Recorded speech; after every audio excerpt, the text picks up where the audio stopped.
everybody. It's Eric Papenfuse. It's Friday, so it must be a buy day. And I just finished unloading our car from our recent trip to Rochester, New York. And this is what we found in that same storage unit where I told you a couple weeks ago we bought those Pennsylvania county histories. We also bought 22 boxes of books on missions and missionaries, mostly from the 19th century. 7 years in Ceylon, stories of a missionary life. Well, I'm going to unpack these today, and hopefully next week for Buy Day, I'll have some exciting things to show you. We were up in Rochester because I was dropping one of my young adults off at college for the first time. He's doing well, and I was pleased to be able to come up with a full car of stuff and then back with a full car load of books. But it got me thinking a little bit about two things, children and parenting. So I thought I'd try and come up with two recent arrivals on those themes for us to discuss today. By the way, if you haven't seen it yet, our first 20 episodes are now compiled into season 1. And if you go over to YouTube and you subscribe to that channel, you can leave a comment on our season 1 buy days, maybe the book that we profiled that you thought was the most interesting, and we'll enter you in a raffle for a free $50 gift certificate for use in our new collectibles room opening this fall. But let's see what books I picked out today. And the first book is a fascinating children's book. We haven't done too many children's books here on Buy Day. And it's called Stories of the Months by Mrs. Barbald. And I picked it in part because it has these charming woodcuts with everything. Here's a nice one of a sort of early Republic winter scene. You can see the skaters, very Gilbert Stuart-like on the frozen lake. But also because it was by Mrs. Barbald. And who was Mrs. Barbald? Well, she was the most important children's writer of the late 18th century. In fact, she published her books first in England in the 1770s and 1780s. She was the first children's author to use large print and wide margins and sort of design the sort of typical children's book with images that would be easy for kids to read and learn. And she was a true radical. She was friends with Joseph Priestley, and she didn't just write children's books. She wrote pamphlets urging William Wilberforce to continue his efforts to end the British slave trade, advocating for women's rights and the right for women's suffrage and rights for dissenters and all sorts of things. What's interesting about Barbald is that eventually she crossed a line. She was too radical for the day because in 1811 she published a poem that really questioned the issue of British Empire. It was called 1811, and it talked about how the British shouldn't be out there challenging Bonaparte, that the empire was fading, and you know what new nation was rising? It was going to eclipse Great Britain. It was the United States of America, and this made her very unpopular with people like Coleridge and Wordsworth, and today she's largely forgotten, although there's been some very interesting feminist scholarship that has brought her back in the last 20 years. So, Anna Barbald, children's author. Now, let's take one story, Amanda, because it's a great little story. It's a story about the 3 cakes. Well, there was a mother who sent her son off to school, and her first son, she gave a cake, and there he is with the cake. And the first son took the cake and ate all of the cake and got very, very sick and very ill. Well, so she sent the second son off to school with the cake. And this time, the second son said, I'm going to learn from my first son, and I'm going to put the cake in a sturdy box. And I am not going to eat the cake. I'm going to save the cake and just have a little bit now and then. Well, what happened was the cake grew moldy and mice got in the box, and the boy didn't get to eat the cake. Well, the third son, when sent off to school and given the cake, you know what that son did? That son shared the cake with all sorts of people who were either less fortunate than he was or with his friends, and he had some too. And that is the story of the 3 cakes. Now, Barbald says, pray, which do you love best? Do you love Henry, Peter, or Billy best? Which of these 3 options is best? She doesn't actually tell you, but I think we know. And here's the good news. When we sent Everett off to college, we baked him cupcakes. And what did he do? He shared those cupcakes and cookies with his classmates. So somehow we had gotten the moral right from the story. So Barbald and children's books, our first book.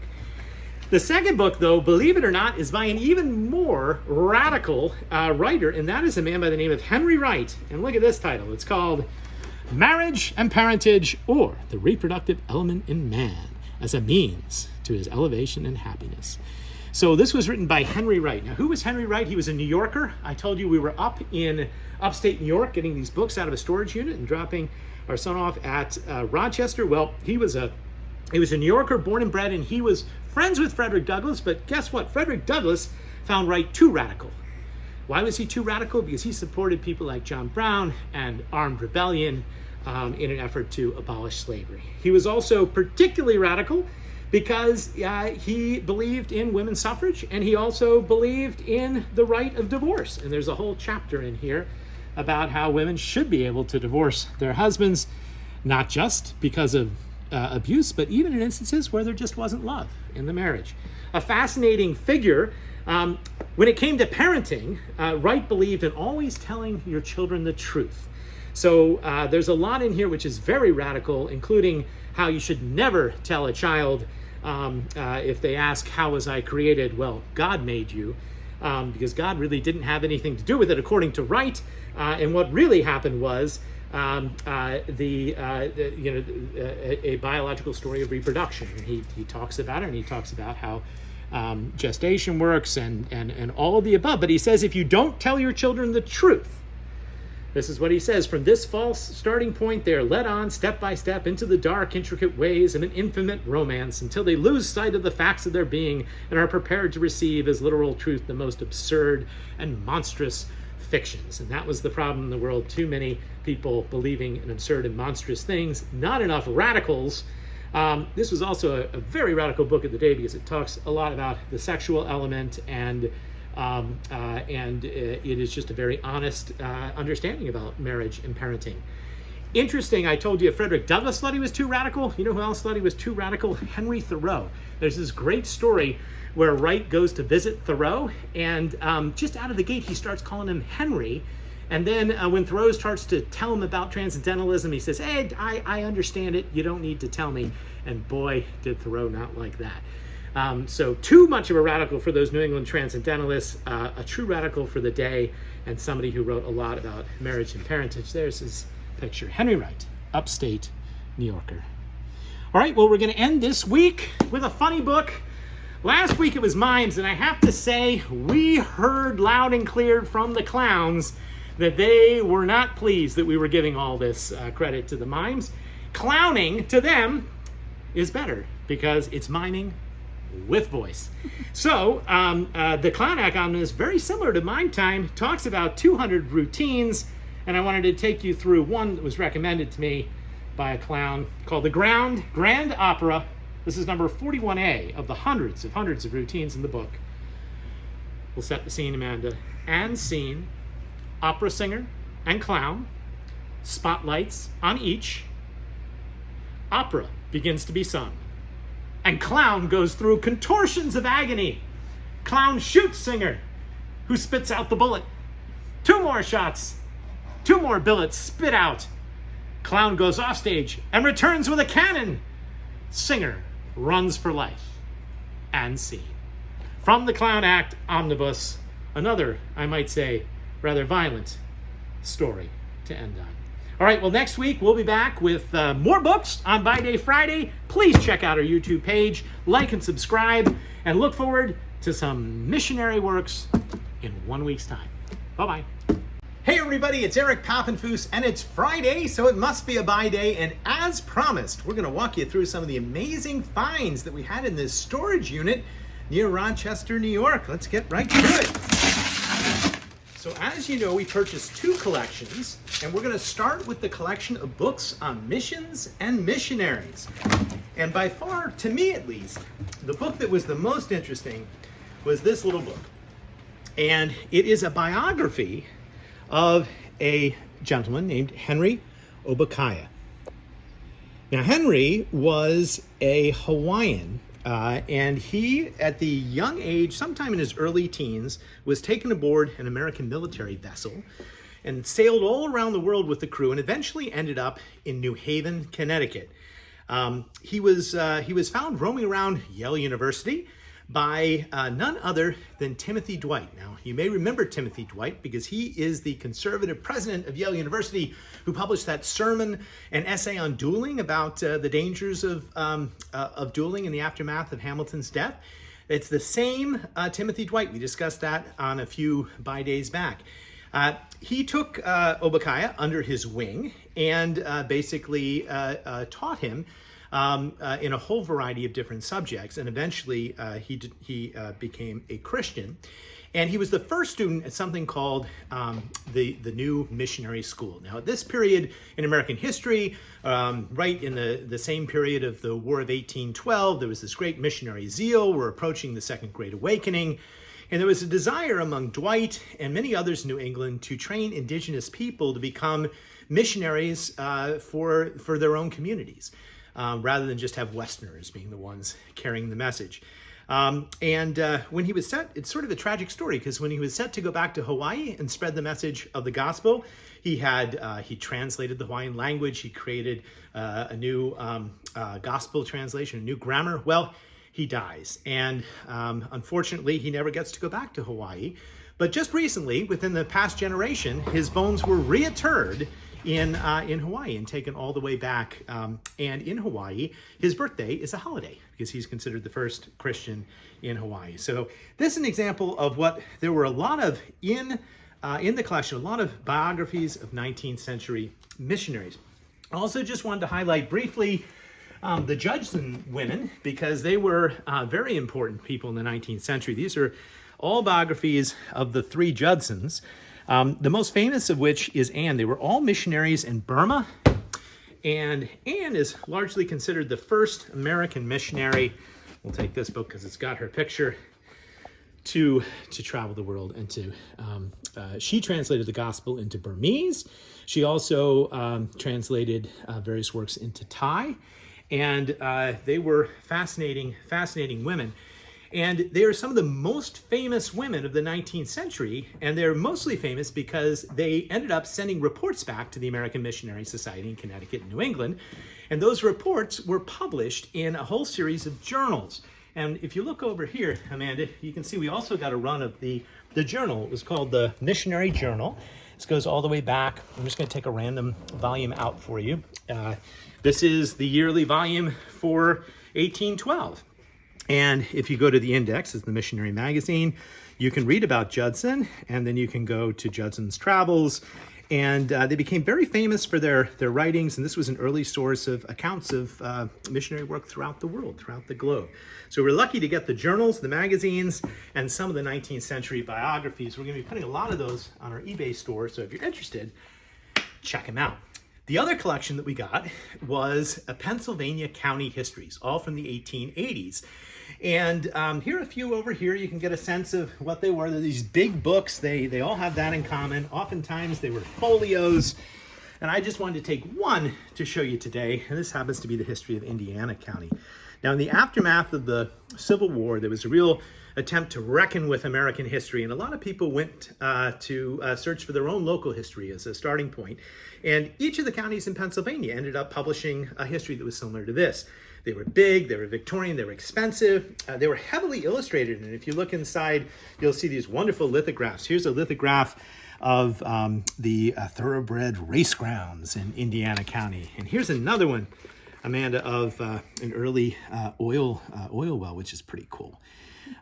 They also had maps, which were good for the county, and you could basically find your place. Now, they were obviously expensive, and they were mostly purchased by sort of prominent individuals, and they're really very useful to genealogists today. The only other thing I really wanted to mention about Indiana County is it was owned by a really interesting guy. Let me show you the inscription here. His name was Daniel S. Porter, and there is a photograph of Daniel Porter that I was able to print out from the internet from Find a Grave, and he was a lieutenant colonel who fought at the Battle of Gettysburg as well as Antietam, and eventually went on to become the district attorney for Indiana County. So exactly the type of person who would own the history of Indiana County. And there's one final note on Colonel Porter. There's some letters of his online. He had the unenviable task of having to write home to the families of people who were in his unit who ended up getting killed. And this happened quite a lot. And he wrote a famous letter, which is widely circulated online, about the Battle of Antietam.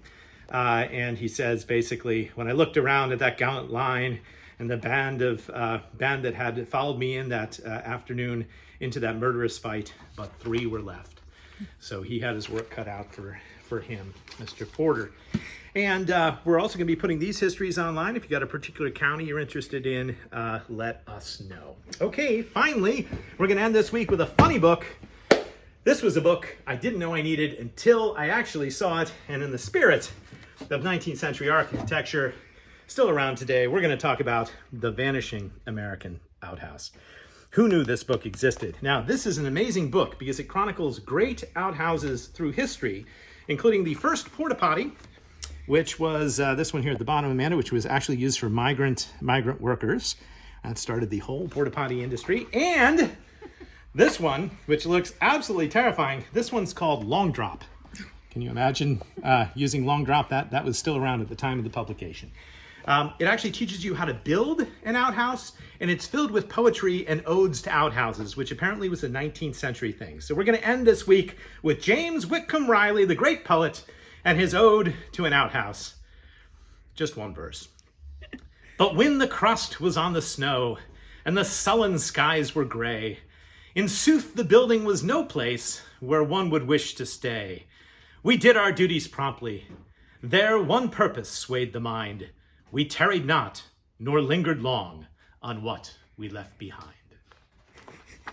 The Vanishing American Outhouse. All right, we'll see you next week and every Friday on Buy Day. Hey everybody, it's Eric Papenfuse. It's Friday, so it must be a buy day, and we are coming to you from Cooperstown, New York, where I am on a book buying trip in honor of my birthday. And what's interesting about Cooperstown is this is where the Susquehanna River originates and goes 444 miles, all on its way through Harrisburg to the Chesapeake Bay. Come on with me, I want to show you the books I found. We've been to 2 bookstores, one in Cooperstown called Willis Money, which specializes in Americana, and another in Smithville Flats, in between Binghamton and Cooperstown, which is owned by Phil Monteleone. And I want to give him a shout out because Phil has his own YouTube channel under The Book Peddler. So check it out, it's a lot of fun. He does similar to this. He shows a lot of things about the day in the life of running a used bookstore.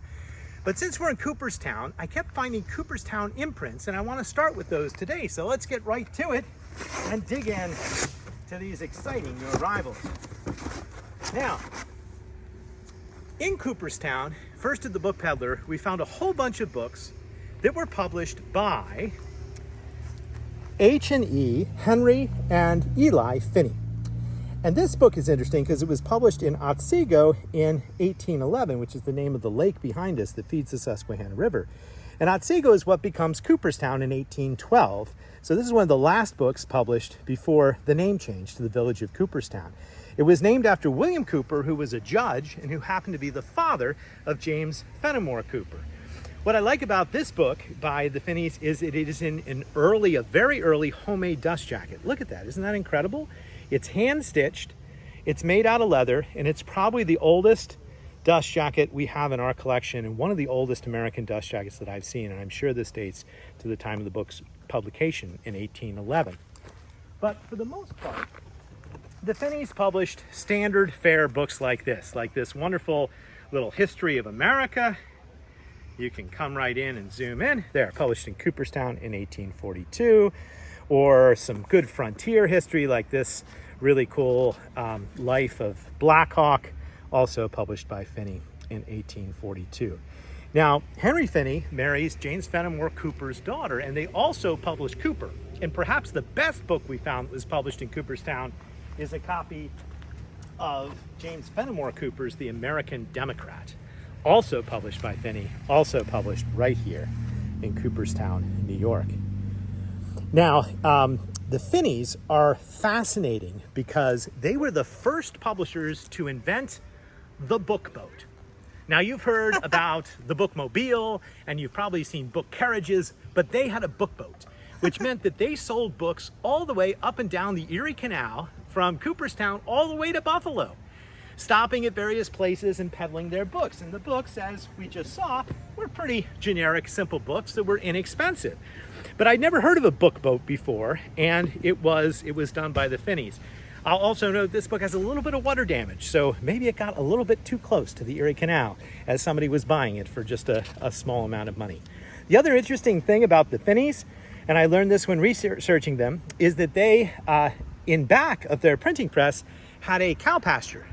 And the cow pasture was where a gentleman at the same time named Abner Doubleday decided he would play a game called baseball. And Doubleday played it in the Finney's cow pasture in 1839, about the same time this book was published. And that is why the Baseball Hall of Fame is in Cooperstown, New York, because that was considered the invention of baseball. Now, we know today that wasn't the first game of baseball, but that game of baseball is documented, and it was on the Finney's estate. The other amazing book that we found on this trip to Cooperstown, New York, also came from Phil, is a copy of Peter Pindar's poems. And this is a beautiful early American binding from 1792. You can see the rope work on the binding. It's just lovely. This is restored and this is original, so you can compare the two. Now, I have to tell you a personal story about this because I was amazed at what I found when I opened this book up. Peter Pindar was a satirist. He made fun of people. If you read this book, you'll see his ode to kings, in which he made fun of George III. He made fun of Samuel Johnson. He made fun of people with high pretensions. And in addition to doing that, he also really loved to make fun of the Royal Academy, which were portrait painters. And he was friends with John Opie, who was a young portrait painter, and they made fun of all the old stodgy portrait painters. And there's an awful lot of this in here. And if you know me, you know that I collect portraits and I love old portraits. You know, I love Thomas Selly American portraits, but I also love British portraits from the period. And it just so happens that above our bed in Harrisburg, we have a portrait of a ship captain named Benjamin Beale. And it was published by one of these Royal Academy painted by one of these Royal Academy exhibitors named Richard Caddick back in the 1770s. And it was amazing because when we opened up the book, look who the owner of the book was. The owner of the book was Benjamin Beale. Whoa. And Benjamin Beale, the ship captain, was from Massachusetts, went to Liverpool, where he had his portrait painted, earned his fortune in the mercantile trade, wanted to come back to America, but got stuck there during the American Revolution. It doesn't come back to America until after the American Revolution, where he becomes neighbors with John Adams. And his house is actually still owned today by the National Park Service. It's part of the Adams Historic Site, Beale's house. Now, we knew that his portrait had been in the library, and we knew that the family sold all the belongings to the house in the 1920s, but we had no idea that there were books of Benjamin Beale's. And here was this wonderful book of Benjamin Beale that we found. Also, I don't know what Benjamin Beale thought of Peter Pindar, because there are no notes in here, but I do know that John Adams loved Pindar, and he would quote him back and forth with John Quincy and his other children, giving him morals of the day. Obviously, this anti-reverential, satirical dialogue really appealed to the American founding fathers. Peter Pindar, owned by Captain Benjamin Beale.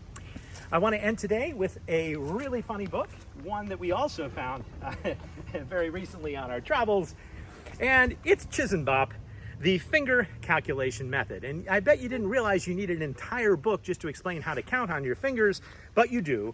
And this was a book in the 1960s, a real phase that people started counting with your fingers. You go 1, 2, 3, 4, 5, and then you could do fractions of 10 with your other, and it was a big thing. But what I liked about this book was not just that it taught you how to count with your fingers, but it has one of the best blurbs ever on the back of a book, which is, publishers always put blurbs on the back of books to try and sell the books. And the blurb on the back of this book was, "It's better than an abacus."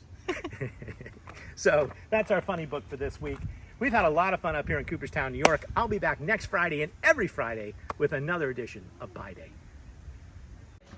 Hey everybody, it's Eric Papenfuse. It's Friday, so it must be a buy day, and we are back at the Midtown Scholar sort room, where we are just overwhelmed with books. Came back this morning from the Lancaster Mennonite Bookworm Frolic with 900 religious books, all of which we're going to be processing here in the sort room in the next few days.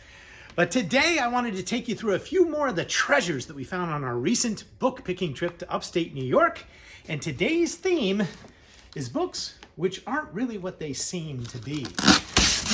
So, on that note, we're going to start with this book, which, frankly, really isn't a book at all, but sure looks like a book, because this is an 18th century book safe. And inside the book safe, you see that there's a hollowed out cavern where you could hide all sorts of things. I hid this little book, which we'll get to in just a moment. You've got the marbleized paper, you've got the old pages of the book glued down, and then when you shut the book, you can barely tell. Now, in the 18th century and even the 19th century, book safes were very, very popular. You could hide valuables, jewelry, even weapons I've seen in book safes. One hint on determining whether or not a book is a book safe without opening it, sometimes the little clues and the labels on the book safe. So this book, for instance, it's in French, but this book is on the Wealth of Nations. So volume 3 of the Wealth of Nations, but in that sense, it probably was used to hide money. There was probably a big stash of francs in it at one point 100 years ago. Now, this little book, which I put in there, is very valuable, and that's why I hid it in the book safe. And this book is special because we found it on our trip on a bargain bin cart. And bargain carts are all the rage. If you've been to the Midtown Scholar, you know we have dozens of bargain carts outside the bookstore, and now we're offering books by the bag load. Well, I was reading the New York Times book review this week, and what was on the back of the New York Times book review? Well, it was the Strand's bargain carts. And that's all they need to do for the Strands is just show a bargain cart. People love bargain carts. By the way, our bargain carts are a better deal than the Strands bargain carts. Well, this little book was on the bargain cart. It probably shouldn't have been on the bargain cart, but it was. And one of the reasons it was on the bargain cart is because A, it's in Hebrew, and B, there's no title page. And frankly, I think the bookseller had no idea what to do with it. Now, Amanda, would you care to guess, just looking at the book, and I know I'm not giving you much, how old do you think the book is? Just take a wild guess. Late 18th century. Okay, late 18th century. Well, you're off by only a couple hundred years because this book actually dates to 1544. It's the oldest book I've ever found on a bargain cart. And the paper looks like it's pretty much done yesterday. And even though there's no title page, there is what is called a printer's device. And if you look on the last page, which is really the first page, because of course the book reads backwards because it's in Hebrew, you see this printer's device, sometimes called a printer's mark. And it's a gentleman who's really St. Paul underneath an olive tree with a Latin motto about being humble. And I recognize that printer's device immediately as being the device used by the printers to the King of France back in the 16th century, the Estaing family. It's quite a famous device, but that dated it to 1544. And when I looked further, I discovered that this was, in fact, one of the earliest, if not the earliest, pocket Hebrew edition of the first books of the Bible. Pocket edition because you could literally stick it in your pocket. And it was originally published in 17 volumes. And if you had all 17 volumes, it would be worth tens of thousands of dollars. This is just the book of Genesis. Just the book of Genesis, but it is famous because of the size, but also because Estaing and his family were amazing printers, and they developed the fonts and the typefaces, and this is considered a masterwork of early Hebrew printing, and it was on a bargain cart. I'm not making that up. All right, one final book for today, and this one is a doozy. We also found this one in upstate New York. It is a wonderful book, and let's just go straight to the title. It is A Description of Formosa by a gentleman named George Psalmanazar. Now, George Psalmanazar was a blonde-haired, blue-eyed person who spoke with a Dutch accent who claimed to have been born and bred and raised on the island of Formosa. He claimed he was captured by Jesuits and taken to Europe against his will. He converted to Anglicanism and moved to England, where he became sort of a celebrity, maybe the equivalent of a modern reality television star today. And he wrote this book, which is entirely fictional, about what life was like on Formosa. He even included a map of Formosa, where he'd never been, which really doesn't look anything like Formosa. Formosa, by the way, was understood to be what is now modern-day Taiwan. So the map, most people didn't know how to check, but what made him particularly convincing was he developed his own language, and he would go to dinner parties of aristocrats and hang out with people like Samuel Johnson, and he would talk in gibberish, but he claimed it was the Formosan language, and he would promote the use of the Formosa alphabet, which he printed in his book, and this is really remarkable. So I know today, here, we'll be careful with this page because it folds out. I know today it's common to have your own alphabet, but here was his completely fictional Formosa alphabet, which he used. And he also embellished his story with all sorts of interesting engravings of people he'd never met, and ideas of what the costumes should look like, et cetera, et cetera. And he even put in a lot of blood and gore because the Formosan people apparently sacrificed all of their young children to the devil. And there's a picture of the devil in this book, The History of Formosa. Now you say, how could anybody believe this? Well, nobody had been to Formosa before, and although he had this Dutch accent and it didn't make a lot of sense, they bought it. They bought it in England. They even brought him before the Royal Academy, and Isaac Newton and all these great scientists quizzed them, and he had an answer for everything. They said, well, wait a minute, if you're from Formosa, why do you have, white, pale skin and blue eyes? And he said, well, that's because aristocrats in Formosa, we live underground, and we're sheltered from the sun. And I guess they understood it. Now we know today that it is all a false account, because the second boat, written by George Salmanazar, was the book at the very end of his life, which he wrote, which was basically called The Confessions of a Complete and Abject Liar. And he details how he pulled this great hoax. So this was a wonderful early 18th century hoax book. And I will just say on one further note, if you're interested in learning about what life was like in Europe at that time in the early 18th century for somebody who was actually from China, I recommend Jonathan Spence's amazing book, The Question of Who. It's one of my favorite history books. Things did not work out well for Who, but he is actually brought to France by Jesuits, and that story is a great story to read. Whereas Salmanazar's lives on as being a complete and utter work of fiction that was widely believed in the 18th century. All right, we're going to finish today with a funny book. I think it's got a great title. It's a funny book, and it is How to Lie with Maps. Now, I particularly like this book because there's an entire chapter on how to pull one over on your local zoning hearing board. And it gives point by point by point on how to use maps to get what you want, but to not be entirely truthful. And I have to say, having been involved in local government and having sat through many of these meetings, I've seen people make these same maps, and I didn't realize they came from a book called How to Lie with Maps. But I'll give you two examples. One, if you're ever trying to get a development done, Amanda, and you're doing a map, what you should do is add trees, okay? And the more trees you add, the more successful the development will be. Don't do a map with no trees. Don't do a map with just a few trees. Do a map with many trees. And it may be entirely fictional, but it'll make your project look much more tolerable. Another example seems to be right out of Harrisburg. Let's say you're an environmentalist and you want to object to the development of, I don't know, something like an incinerator in the heart of your town.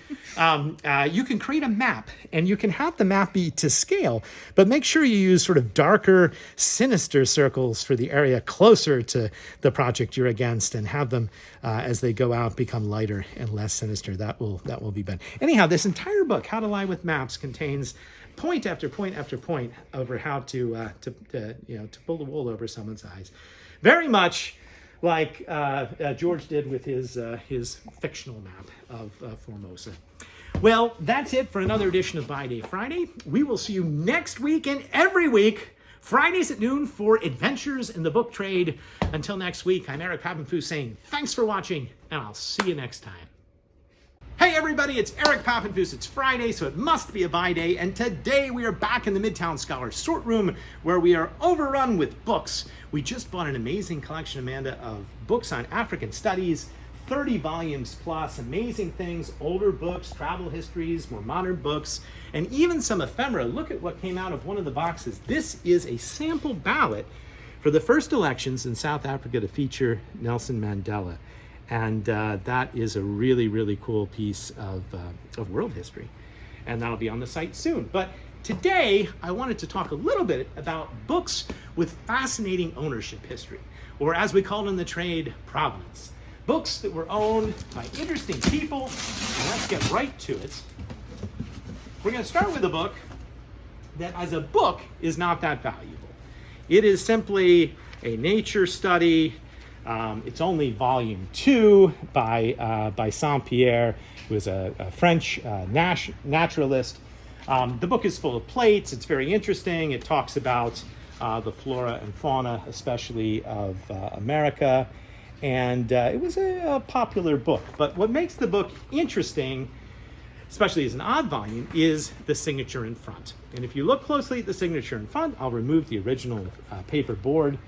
It says, William Burwell, Private Secretary to the President of the United States, 1804 August. And you can just see Burwell sitting in the White House, scribbling this in the front and being very, very proud of the fact that he was named Thomas Jefferson's private secretary right then in 1804. And you know who was the private secretary right before him for Thomas Jefferson? It was a gentleman by the name of Meriwether Lewis, who Jefferson sent out west as part of the Lewis and Clark expedition to sort of document the entire western United States. And Lewis and others sent back a lot of specimens to Jefferson, and he kept all these specimens in the East Room of the White House. And who slept in the East Room of the White House in a little cot in the corner? Well, it was William Burwell. So you can see him reading this natural history book, maybe someday wanting to be like Meriwether Lewis, the last private secretary, surrounded by stuffed buffalo and pressed flowers and all sorts of interesting things. Now, I did want to take an opportunity to mention that one thing about Thomas Jefferson, I thought there was a chance that just maybe Jefferson had given this book to Burwell as sort of required reading for his private secretary.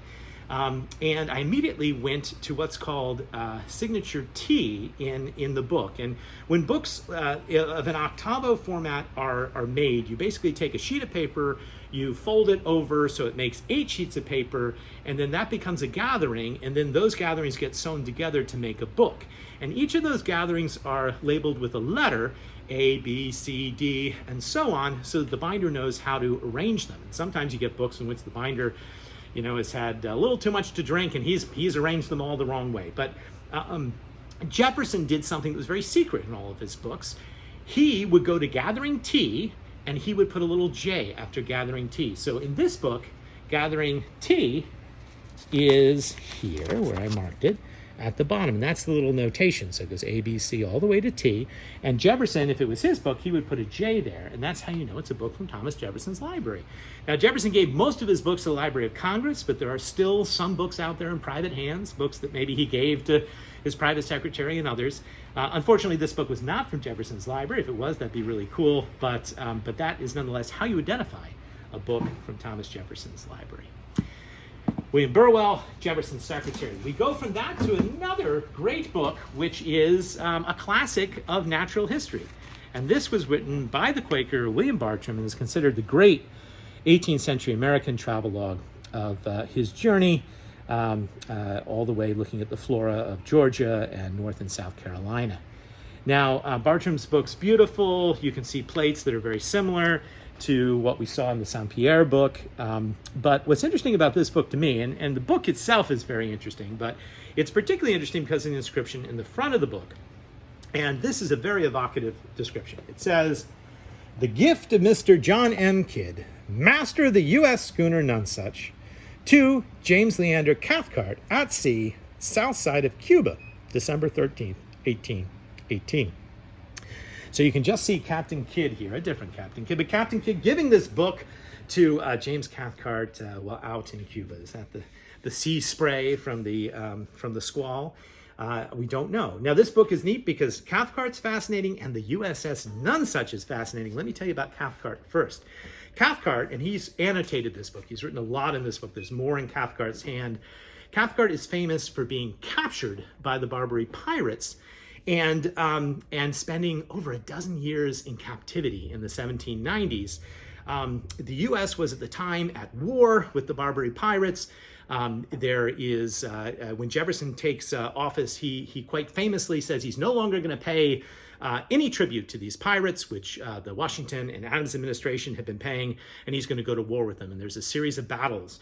But Cathcart, as I say, is enslaved by the pirates. He works there for 12 years, eventually released, and then he ends up negotiating as a diplomat some of the treaties which end those Barbary wars. So Cathcart is fascinating. He also writes a famous history of his captivity. And by 1818, what he's doing on the schooner Nonsuch is that he is patrolling the Caribbean for the U.S. Navy, looking again for pirates and helping to beat back any attempts to interfere with U.S. shipping, at least in the south side of Cuba. Now, the Nonsuch is fascinating because the Nonsuch is one of the first U.S. Navy schooners, and it has an illustrious history, especially in the War of 1812, where it sinks a whole bunch of British ships. But it goes on after this, right after Cathcart is on board and gets this book, to be the lead ship in a delegation by Oliver Hazard Perry down to South America to meet the great South American freedom fighter Simón de Bolívar. And it's on board the schooner Nonsuch that Hazard, after meeting with Bolívar, ends up getting yellow fever and dies and is buried on at sea at that trip. One of the great American naval heroes, Oliver Hazard Perry. So a fascinating ship, a fascinating story, a fascinating inscription, and all these things are just there to help us make this book seem even more interesting. Can you imagine anybody reading this book, Barton's Travels, aboard the book South of Cuba? I can. All right, we're going to finish today with a funny book. Now, I should say, a couple weeks ago, we did a book on how to count with your fingers. It was a very popular book. It was all the rage in the 1980s. Well, the mail came streaming in, and I was sent a copy of this book by a very angry viewer who said we shouldn't be counting with our fingers. In fact, we need to stop counting on our fingers forever. And while the Counting on Your Fingers book had the best ever sort of blurb on the back, remember it said better than an abacus, this one, the blurb, not so good. It says that it will change your life, which I don't know about that, but then it will change your life because it will teach you how to add or subtract single-digit numbers in your head. Well, if you need a whole book to do that, you may be in trouble. But there you go. Stop counting on your fingers forever. And we'll see you next week and every week, Friday at noon, for another edition of Buy Day and Adventures in the World of Books. Hey everybody, it's Eric Papenfuse. It's Friday, so it must be a buy day, and we are at one of the most underappreciated places in all of central Pennsylvania. That's the Joseph Priestley House here in Northumberland, PA, about an hour from Harrisburg. And I wanted to come here because we've recently had a couple very interesting Priestley-related items come into the shop, which we're going to talk about in just a second. But what was one of the most famous scientists in the entire world in the 18th century doing in central Pennsylvania? Well, he was building a home right here at the fork between the West Branch and the North Branch of the Susquehanna River, which is one of the great reasons to come visit this house and to come visit Sunbury, PA. You can see where the forks in the river come together. Priestley is credited with the discovery of oxygen. He was friends with Benjamin Franklin. He wrote over 150 books and pamphlets during his lifetime, and he was a fascinating person. He also founded the Universalist Church in America. He left England because as the radicalism of the French Revolution came to a head, his scientific laboratory and his library in Birmingham, England, was torn down by a mob. And he lost all of his books. And if you look over here in the back of the house, you'll see a brick building that was built to basically house his current library, the one that he reconstructed after the burning of his Birmingham library here in America. That collection is no longer in that brick building. It's at Penn State in State College. They have most of the materials, but the Priestley House is open for visitors every weekend, which is really, really neat.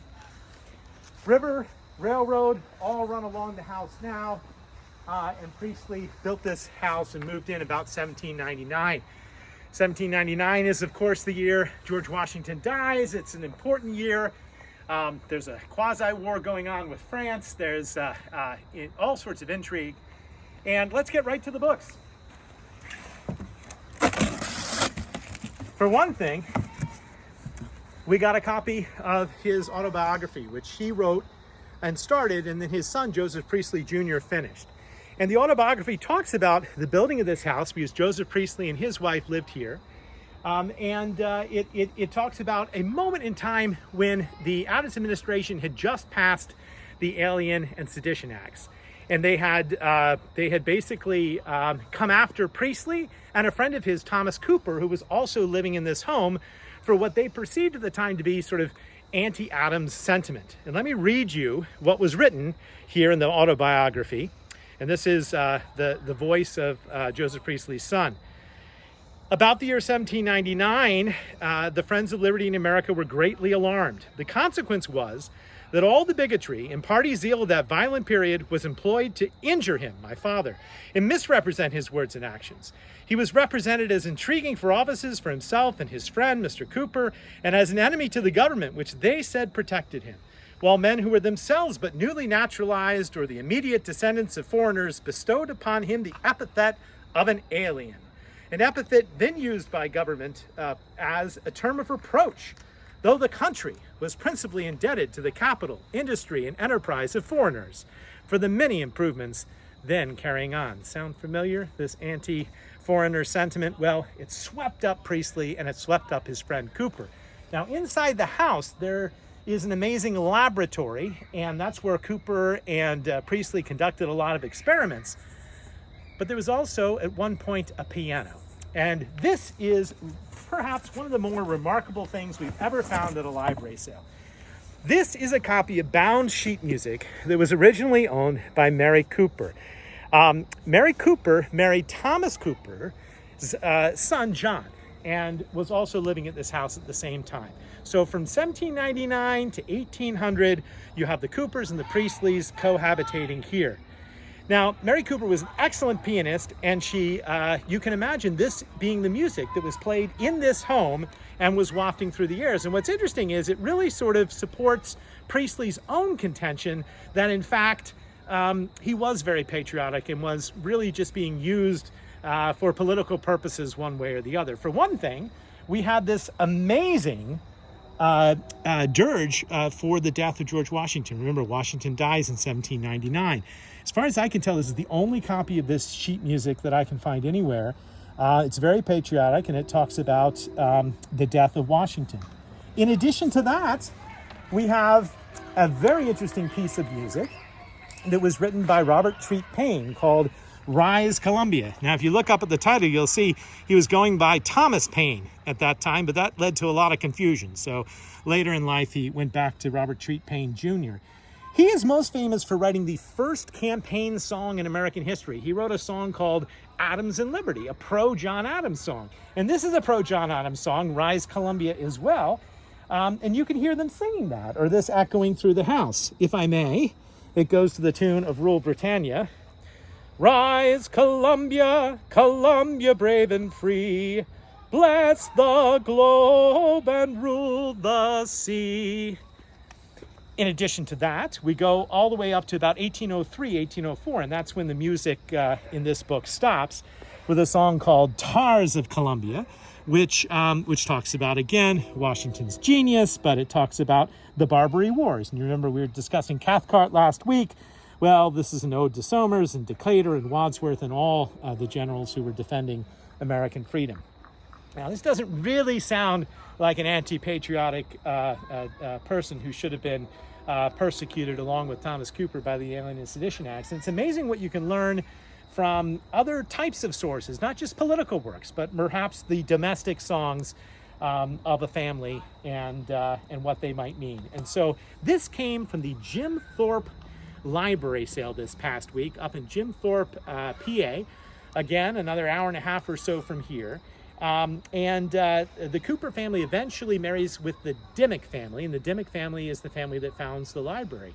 And I want to thank the librarian there, Christopher, for his help in finding the sheet music in the back rooms of the library. And we also got some amazing other books.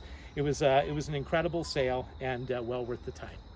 We're going to finish today with a funny book, and I can think of two reasons. I'm counting with my two reasons that I really like this book. The book is called Yoga for Wimps. And listen, I've been doing a lot of book moving over this past week or two. It's causing me to be very sore, and I needed a book like this, one that would inspire me for the two reasons. One, because the workout is not that difficult. If you look at Yoga for Wimps, I think even I can do that. And two, I really enjoy this gentleman's facial expressions. He's certainly not overexerting himself. Yoga for Wimps, a book for booksellers trying to relax and stretch. Well, thanks for watching. Thanks for journeying with us here. We'll be back next week and every week, Friday at noon, for another edition of Buy Day Friday. Hey everybody, it's Eric Papenfuse. It's Friday, so it must be a buy day. And today, we are going to talk about Victorian cookbooks. Food, one of my favorite topics, and let's get right to it. We recently had several cookbooks come to us by way of a book auction in New England, and they are particularly interesting because one of the cookbooks, the first one that we're going to talk about, was written by the first celebrity chef in British history, and his name was Alexis Soyer. And there you see him supervising the cooking of this giant drum of soup, while you have these sort of soldiers in the background having melons the size of cannonballs. Now, Soyer started out in France. He worked in the Palace of Versailles, but he left for political reasons, came to England before Queen Victoria's coronation, and rose to prominence because he cooked for over 1,000 guests at her coronation. And his food was very well received, and he was the first chef to cook with gas, the first chef to use a sort of refrigeration in his kitchens, and he would give tours of his kitchens and lectures about his kitchens as he cooked for the British aristocracy. In 1851, he opened an emporium across the street from the Crystal Palace exhibition in England, and it was also very well received. Now, he was also famous because he was a great showman, and he bottled his recipes. He was the first celebrity chef to use his likeness to sell things like Soyer sauce. And look at these bottles, which are so collected today because of their designs. And he would he would license his image, he would put the Soyer sauce in the bottles. And he also had a series of inventions which revolutionized cooking, including the portable stove. And let me show you an example of what the portable stove, he called it the magic oven. There's the magic oven and the magic stove. It's basically a Bunsen burner of a stove, but allowed you to cook outdoors. And there he is cooking at the Acropolis, which is a pretty outdoor background if you can find one. Now, Amanda, you're not going to believe this, but there is a connection between Soyer and his sauce and Pennsylvania. Because there was a Pennsylvanian, a Presbyterian minister to be exact, who was dining at one of Soyer's restaurants one evening. He loved the meat sauce. It was fantastic. He called Soyer back from the kitchen and said, "How can I get the recipe?" He said, "Well, it's very simple. I have the recipe and I've published it in my books." And in fact, in this cookbook, here it is, the special Soyer sauce for broiled bones, fowls, meat, fish, etc., etc. Put a tablespoonful of chopped onions in a stew pan. You add a little vinegar. I'm going to summarize this a little bit. Melted butter, sugar, basically a really rich barbecue sauce. Well, he loved this sauce so much that when he came to Meadville, Pennsylvania, he decided he would bottle it. And he made these giant 1-gallon crocks, which you can still find today at antique stores around Pennsylvania, which say Soyer sauce, 1 gallon, Meadville, PA. And he made Soyer sauce all the way from the late 19th century into the early 20th century. And it would still be made today, Amanda, except for one thing, a major invention in the world of fashion, the invention of the zipper. That's right, the zipper was invented and manufactured in Meadville, PA, which, by the way, is western PA, pretty far from here in between Erie and Pittsburgh. And the zipper was so popular that they needed to take over all the manufacturing space in town for that, and this other new invention that they had, which was flexible stays for corsets. No more whalebone. Flexible stays. So between the zipper and the flexible stays, they dumped all the Soyer sauce out. They reconverted the factory into a fashion factory, and this lasted well into the 20th century. And Soyer sauce has not been made, as far as I know, since. Well, that is, since yesterday, when, in fact, I took the recipe and I have made Soyer sauce for us to taste in just a moment. But let me tell you one more interesting fact, or two more, about Soyer. During the Irish potato famine, do you know what he did? He went to Ireland and he created mobile soup wagons, and he took a mobile soup kitchen throughout the countryside feeding people. And then later, during the Crimean War, he went over with Florence Nightingale. And here's a picture of Florence Nightingale in his book. By the way, this book is half campaign memoir of the Crimean War and half cookbook. So you can't go wrong with that. And it is argued that perhaps he saved more soldiers' lives with his cooking than Florence Nightingale did with her nursing. And I would say they worked as a team. So we don't have to say one was more important than the other, but it's really pretty interesting what was going on. And just to give you a sense of the title page of this book, Sawyer's Culinary Campaign, being historical reminiscences of the late war, this is Crimea, there he is in all of his glory. So that's Sawyer, and that's Sawyer sauce, and that's its connection to Pennsylvania. This is a great, great book. Now, the other book was published about 20 years later, also in England, and it was by a colonel in the British Army who served in India. And his name was Colonel Kenny.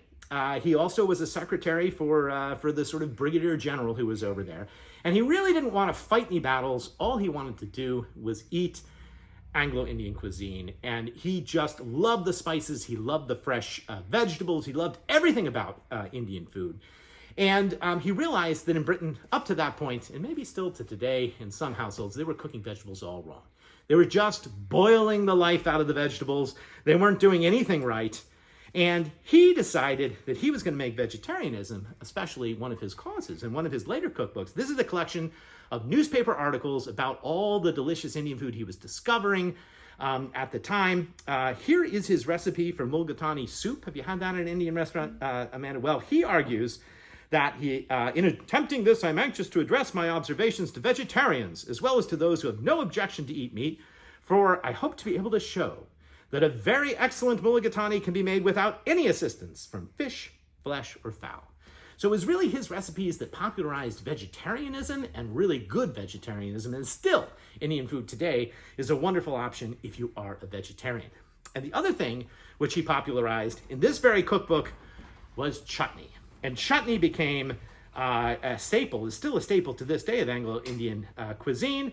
There's a wonderful recipe for cucumber chutney. I can't think of anything more British than cucumber chutney, but if you switch out the cucumber in the recipe and you use mango, you get mango chutney.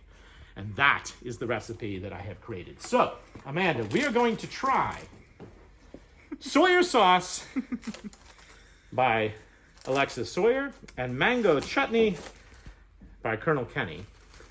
Let's start with the Sawyer sauce, first time created. Now, this is a dumpling.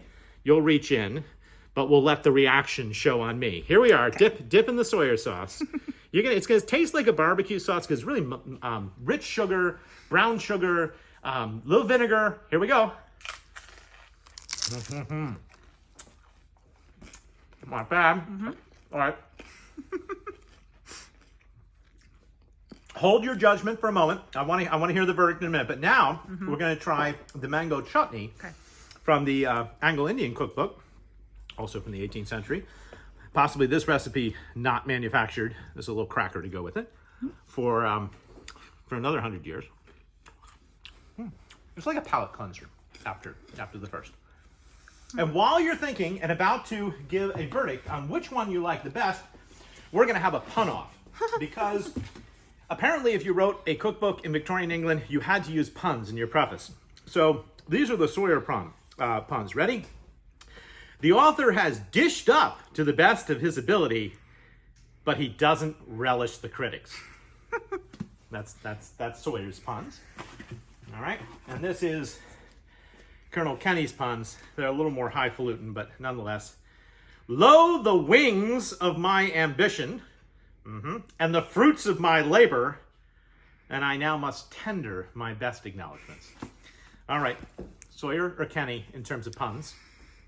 I think Sawyer. Okay, I think so too. And Sawyer or Kenny in terms of memorable cuisine? I think Sawyer again. Oh, okay. So yeah. Sawyer sauce. It is a sort of sad day. Maybe we should bring it back. Sawyer sauce. We can get the patent from the Meadville factory. All right. We're going to end today, Amanda, with yoga. Now, last week we were doing yoga for wimps, and we've also had an awful lot of spotlights on on our feline friends, so I felt it was important to highlight dogs just for a minute. And the doggies in this book, and they go by doggie, are really, really cute. I think the upward-facing dog needs no further explanation than that picture. But my favorite of all the poses comes here from this particular doggie, which is the jowls on the ground, which is for full enjoyment of Balsana. Try to relax your jowls fully on the ground. Doggy Yoga for Dogs, our funny book of the week. All right, well, we are only 2 weeks away from the opening of our new collectibles building and the Harrisburg Book Festival. I hope you all will come. And in the meantime, we will be back next week and every week, Fridays at noon, for adventures in the book trade. Hello, everybody. It's Eric Papenfuse. It's Friday, so it must be a buy day. Fall is upon us, and we are 1 week away from the Harrisburg Book Festival and the new opening of our collectibles room. Now, this past week, we went down to Washington Crossing, Pennsylvania, and we visited a gentleman who is a film professor. And let me show you what we got. We got hundreds and hundreds of scholarly books on film, including, some really nice old classics. And we'll be processing these over the next couple of weeks and putting them in our new film study section in the bookstore. But the most interesting thing that we found were all of these film posters that the gentleman had collected over the years. Let me show you a few of them. Here's an old Hitchcock poster, The 39 Steps. Isn't that awesome? And here, Spike Lee in Japanese. Gotta have Spike Lee in Japanese. And an original Marlon Brando. That's pretty awesome too. So we're going to be putting these posters up as decoration in the back of the main bookstore on the art floor in the very back in what we call the popular culture room. We're going to decorate it with all these great posters. So come on in and check them out and check out our new works in film studies. We're going to try and have them all up for the book festival in 1 week's time. But let's get right to our exciting box of finds this week. And this week, we're going to talk about artists' books. Not artist books in the sense of books designed by artists, but artist books in the sense of books that were at one point in time owned by famous American artists. And I found this little book here, Amanda, at Willis Money's bookstore in Cooperstown, New York, just a couple weeks ago. And I've been processing those books and just discovered what it had inside very recently. Now, this is a copy of Joshua Reynolds' Discourses on Art. And Joshua Reynolds was the great British painter, portrait painter, and 18th century star of the painting world. What's interesting about this little book is it's pocket size, and it's an American edition from 1821. I'd never seen an American printing from that period in time, and that's what caused me to buy it. It's a very interesting thing. Now, when I got it home, I was erasing the price and the catalog number when I saw very faintly in pencil who it was owned by. Now, I think if you come in really closely and you look, you can see beneath the $10 price tag the name Thomas Cole, 1824. And yes, that is the Thomas Cole, who is the founder of the Hudson River School in American art history and perhaps the preeminent landscape artist of the 19th century. The signature matches, and they had just written right over it with the price tag. Now, I thought to myself, who would own a book of Joshua Reynolds in the 1820s in America? And it would be exactly that type of person. Thomas Cole, he would have been a young, early 20-something artist, probably bought it in New York or Philadelphia, and you can imagine him putting this in his pocket and taking it with him to the Catskills and painting some of those amazing landscapes that you've seen. Now, who is Joshua Reynolds and why is it important to Thomas Cole? Here's a copy of the modern scholarly Yale University Press edition. But the importance of the Discourses on Art was what it had to say about history painting. And basically, Reynolds was very, very critical of any type of painting which was too literal. I'm going to read you a little bit. He says, "The great end of art is to strike the imagination." And then it says, "It's not enough in invention that the artist should restrain and keep under all the inferior parts of his subjects. He must sometimes deviate from vulgar and strict historical truth in pursuing the grandeur of his design." And Reynolds goes on, and he basically considers landscape and portrait painting to be a lesser form of art than history painting. And history painting is less exact, and it's more about emotion and what is being conveyed in the artwork. And what's fascinating about Cole is he takes Reynolds' advice to heart. And he paints a series of historical landscape paintings, including a whole series on the rise and fall of empire, which you can see today at the New York Historical Society. You can see all of them in one room. And it talks about the cyclical nature of history, but it basically interprets the landscape into something which is grander and tells a larger historical tale. So it's landscape painting as history painting, inspired by Joshua Reynolds, probably inspired by reading this very book.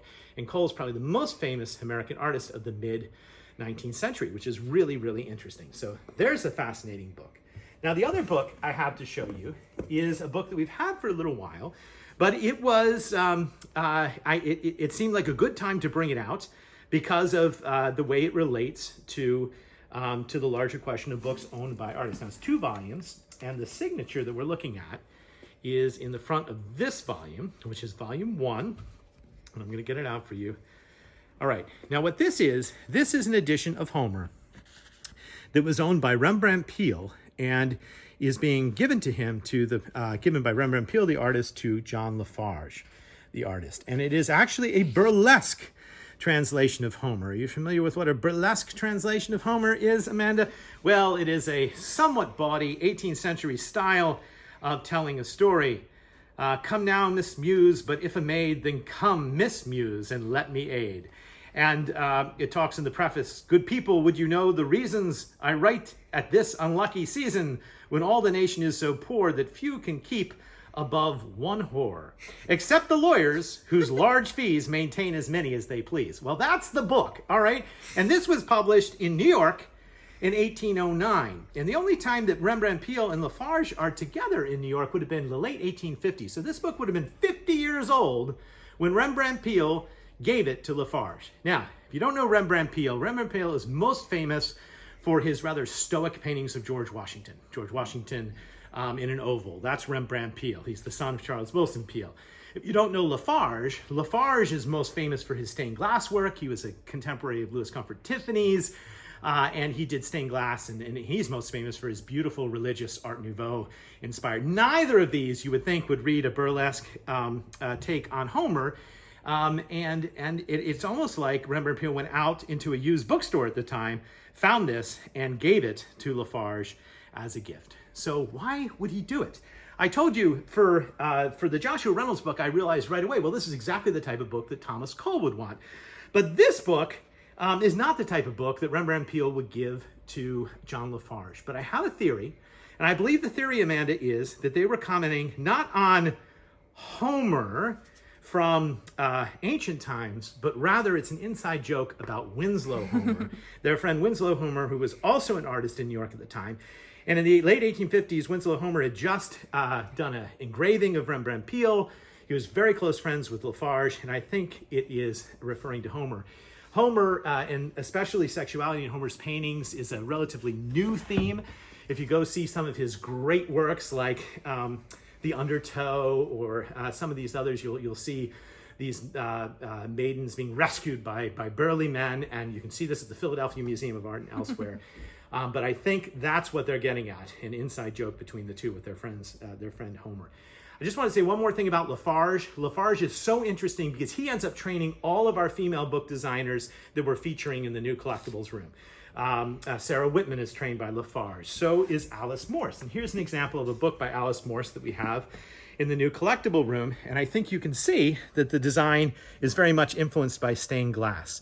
But that's Lafarge's great contribution. He also worked with Margaret Armstrong and others. All right, we're going to end with a funny book.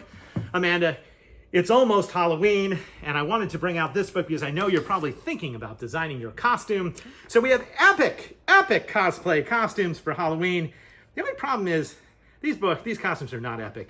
And they're really the saddest costumes I've ever seen. And I think you'd be laughed out loud if you went and actually wore one of those costumes. I think that's all we have to say, right, Amanda, is about the lack of the epic nature. But you can still make them at home.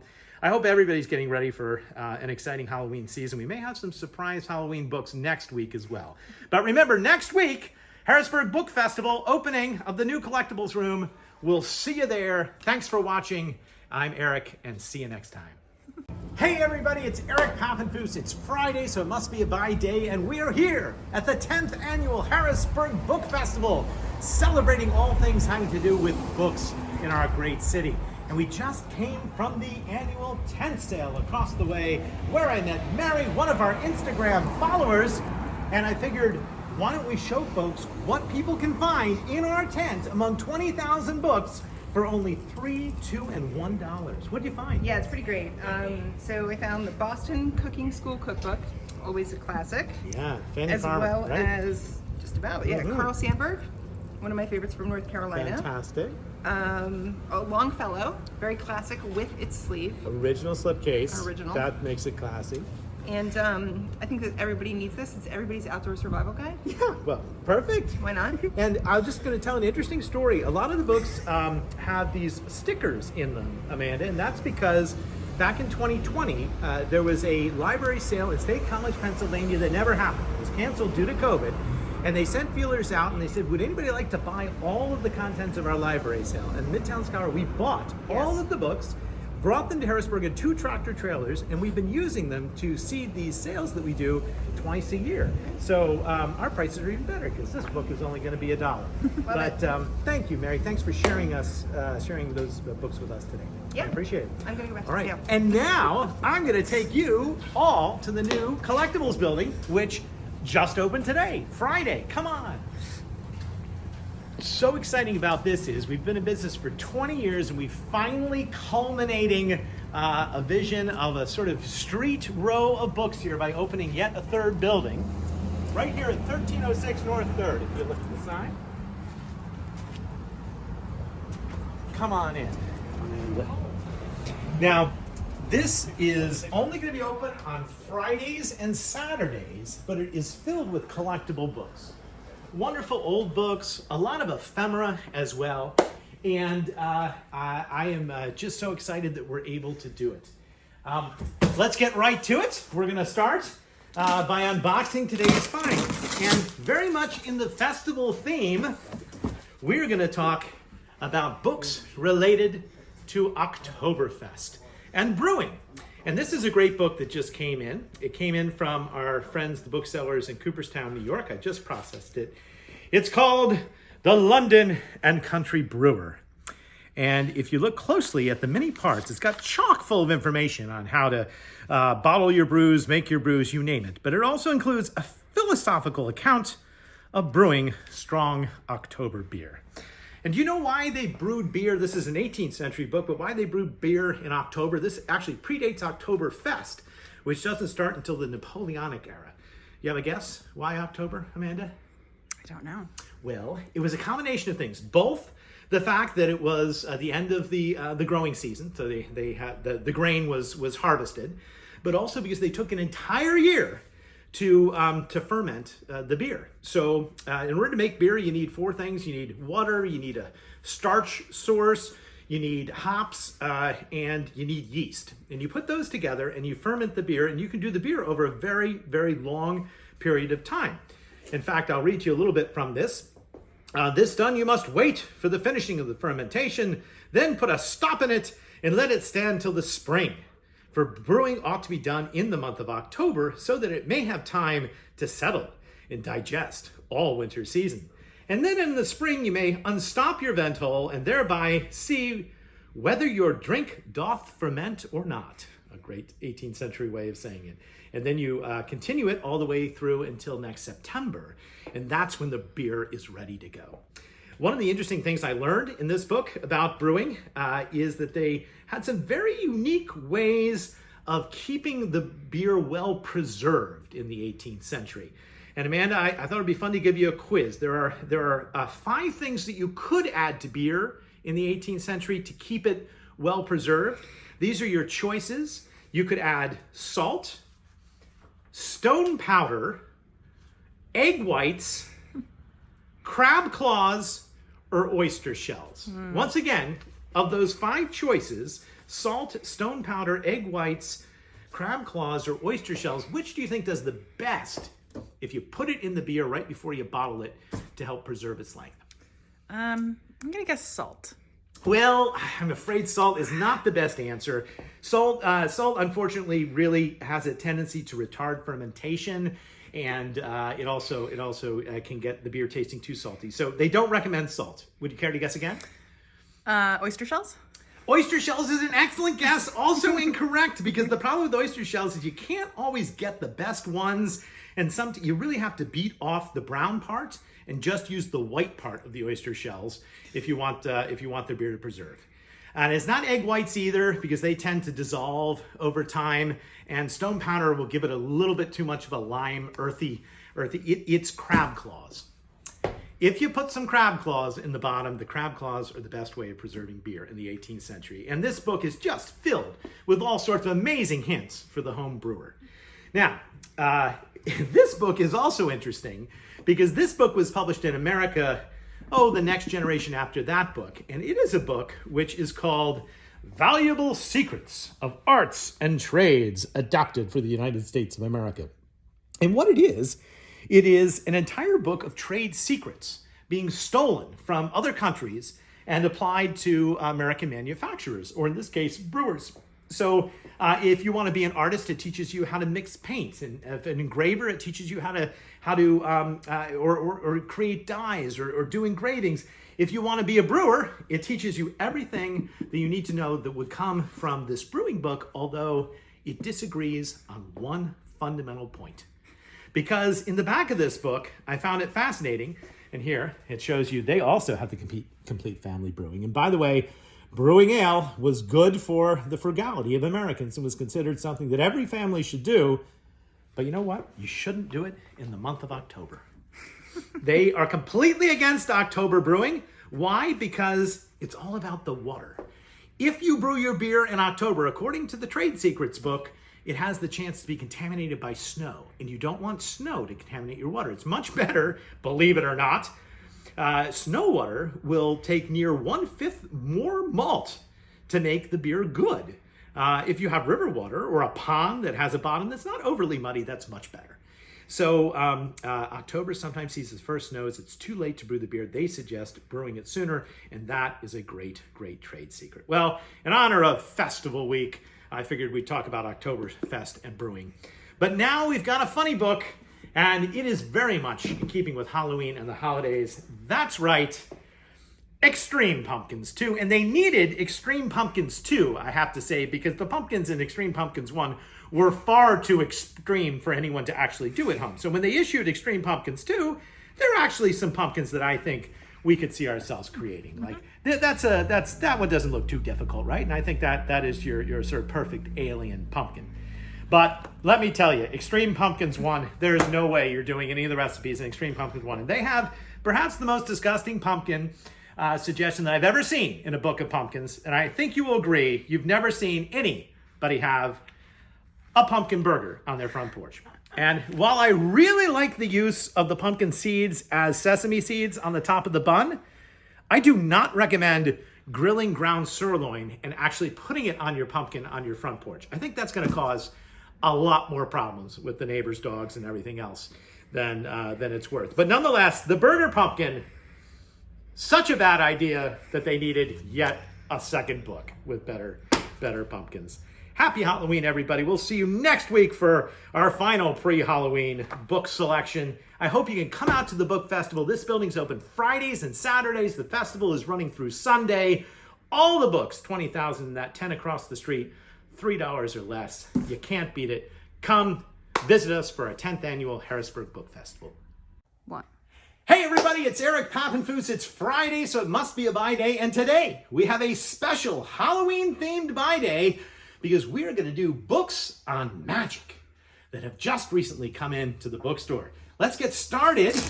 And I should say that today I'm being assisted by one of our workers here at the Scholar, Emily, because Amanda is off today. This has nothing to do with the trick if you're watching at home, but I want to welcome Amanda to the Buy Day family. All right, book number 1 is a fascinating book that came from a bookstore in Kennett Square, Pennsylvania, called The Dr. Q Book.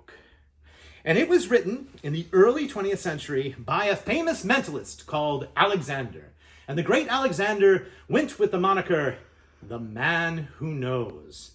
And Alexander wrote this book, which was famous at the time because it exposed the acts of other famous mentalists who were performing at the same time.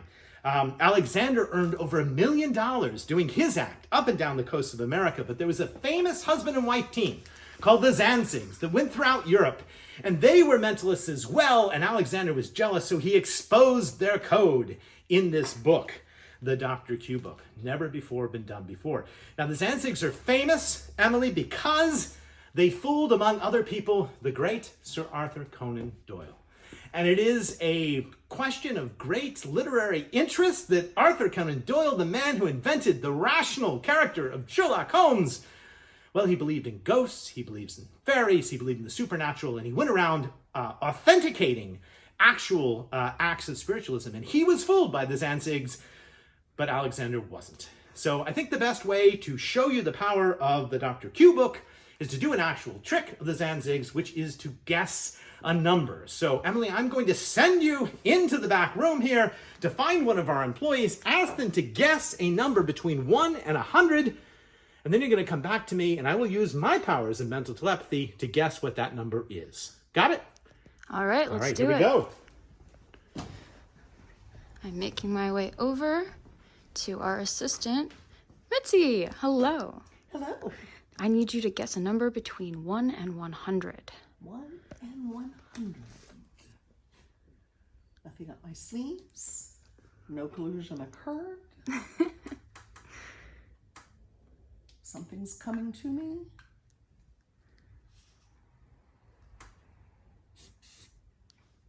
All right.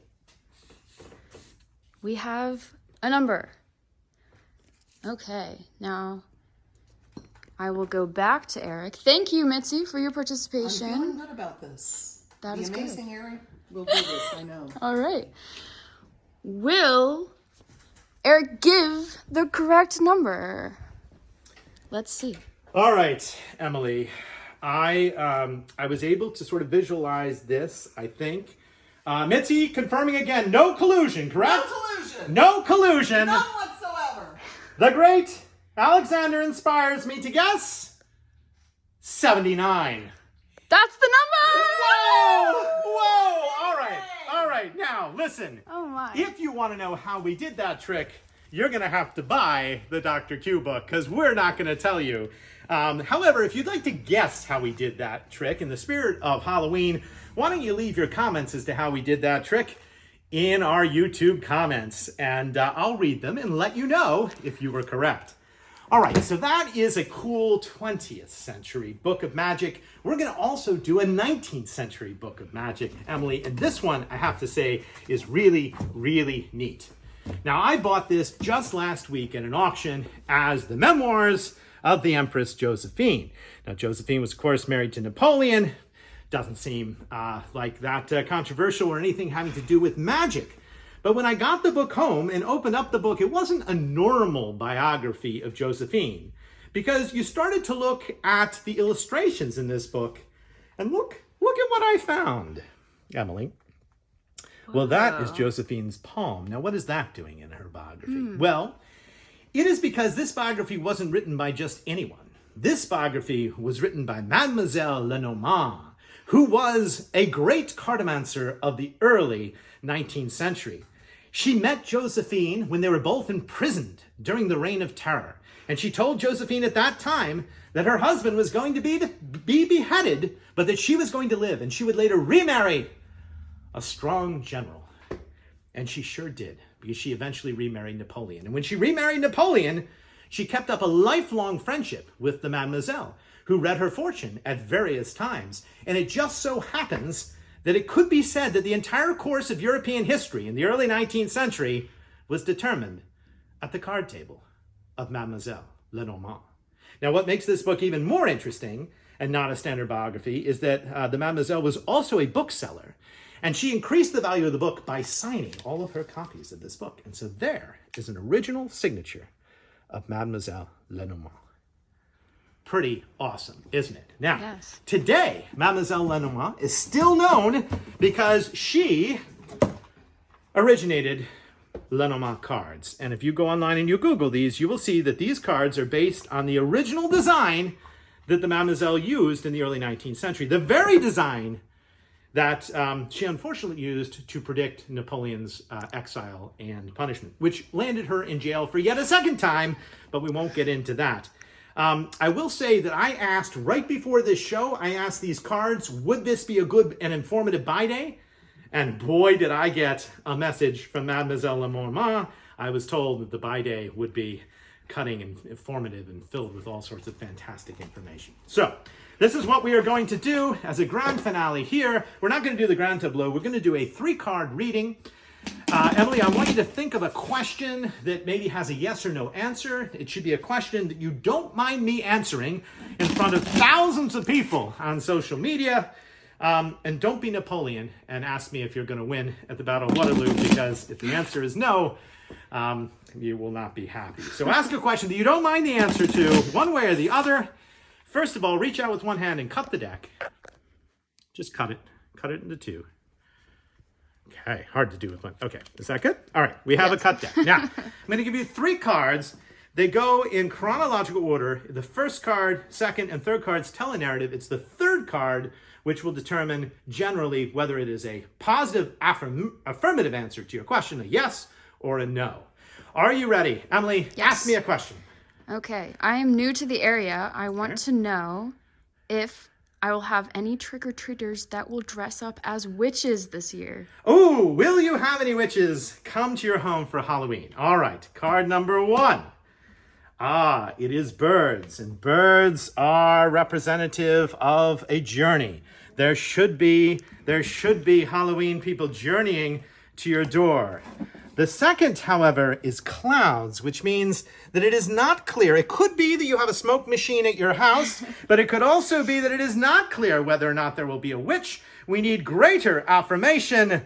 Oh, and the answer is the fox, the trickster, which implies that, yes, I do believe you will have many Halloween folks trick-or-treating at your door trying to trick you into a treat, and that will include witches.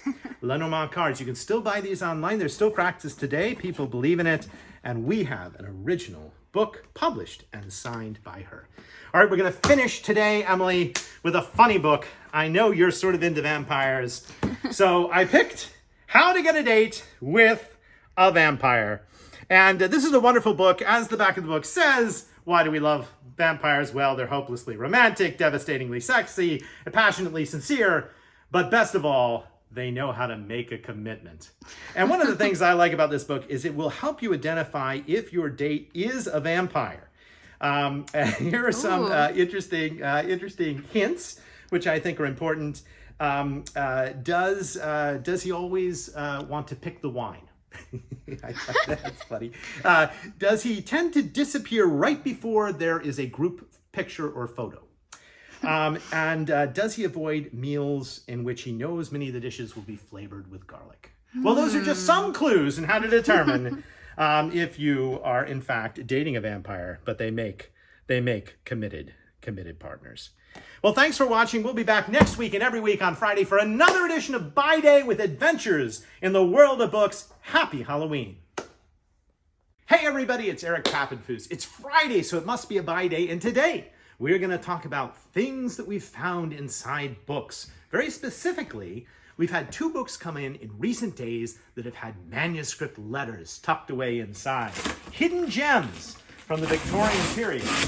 And I want to share those with you today. Now, the first book, at first glance, I have to say is not all that interesting. It's the life of Lord Wolverhampton. He was a British politician in the 19th century. It was edited by his daughter. And if you look at the book, it's falling apart, it's chipping, and there's no sign that there's anything tipped in this book. There's nothing in the front of the book. The pages are a little loose. You wouldn't really realize it. But if you look very closely at the book, which I did before sending it to the book barn, and I'm very glad I did, and you go to the middle of the book, you'll see that hidden inside, there's a secret letter written from Windsor Castle. And that letter, believe it or not, is handwritten by Queen Victoria herself. So let's step back a minute and talk about who this Viscount was, who Henry Fowler was. Well, he was Secretary for India. He was a great orator, an amazing lawyer, And he was a real friend of Queen Victoria. She liked him a lot as a politician. He is most famous for a speech that he gave in Parliament in which he said, and I will quote it because it was reported in all the newspapers of the day, "Every member of this House is a member for India." And what he meant was everyone had to look out for India, and therefore we had to support, or Parliament had to support, a tax on imported British goods that were going to India at the time because it was for the good of the empire.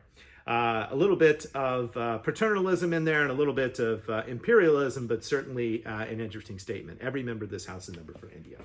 Well, in 1895, the government collapses and he is forced to resign his position as undersecretary. Yes, they did that then. They would resign when they didn't have the popular support. And Queen Victoria wrote him a letter, and the letter is reprinted by his daughter in this very book. So we can read the letter here. It says, "The Queen Empress returns the corrected warrant and thanks Mr. Fowler for having it so quickly rectified. The Queen Empress will very deeply regret losing Mr. Fowler's valuable service." June 25th, 1895. And then if you look at the manuscript letter, that's exactly what it says. The Queen Empress, Mr. Fowler's valuable services, June 25th, 1895. So the question is, how did this letter, which is reprinted in the book, come to be in the book? And we have one more clue, and that is in the very back of the book, there is a tag for what was, in fact, the world's first major book club called the Times Book Club of London. And the Times newspaper in London had this innovative idea that they were going to establish a book club, and you wouldn't have to pay to join. There were libraries at the time, but all the lending libraries at the time charged fees. This would be free. All you had to do was subscribe to the Times newspaper. And the Times thought it could justify this by increased subscriptions and increased advertising revenue. Well, part of the book club was to offer special editions of books like this one. And after a time, once the books had been read, after a certain number of time, they would discount and remainder the books. This is the first time you have widespread remaindering of books. There were so many subscribers to the Times, and the book club was so large that it was considered the largest bookstore of its day, and publishers began to get very, very worried because if this didn't sell in the first month, it would go at super remainder special, maybe become 80% off. So there was a lawsuit that was founded at the time between the publishing industry and the bookseller, the book club, and eventually it goes through many phases, and the book club loses and is put out of business, and the publishers win. But it is an eerie predictor of what would later happen with Amazon and the publishing world and later changes, and it's a very, very interesting story. So this book was specially produced for the book club. It's a blue binding as opposed to the regular red binding that was issued for the general public. Hutchinson and Son, which was the publisher, originally supported the London Book Club, but then withdrew its support and withdrew its advertising from the Times until the case was eventually settled. Okay, Amanda, the second book I just found over the weekend. It's that fresh, and it's a book that you probably wouldn't pick up off a shelf. But I was in a little bookstore up in Geneseo, New York, and I pulled it right off the shelf. And inside this book, first I'll show you what the book is. It is a first edition of The House of Seven Gables from 1851, Nathaniel Hawthorne's probably second most famous book right after The Scarlet Letter. And inside this book, there is a manuscript letter. A manuscript letter from Nathaniel Hawthorne, the author, to Rufus Griswold in New York City. And Griswold was a famous editor, most famous for his attacks and battles with Edgar Allan Poe. He's responsible for the sort of negative image that people have of Poe personally. He was also a great compiler of works and somebody who determined who the new authors who should be read in America were. And Nathaniel Hawthorne is offering him a story. This is written in the summer of 1850, in between the publication of The Scarlet Letter in 1850 and the publication of this book in 1851. What's also interesting about this book is that it was originally the property of Bucknell University.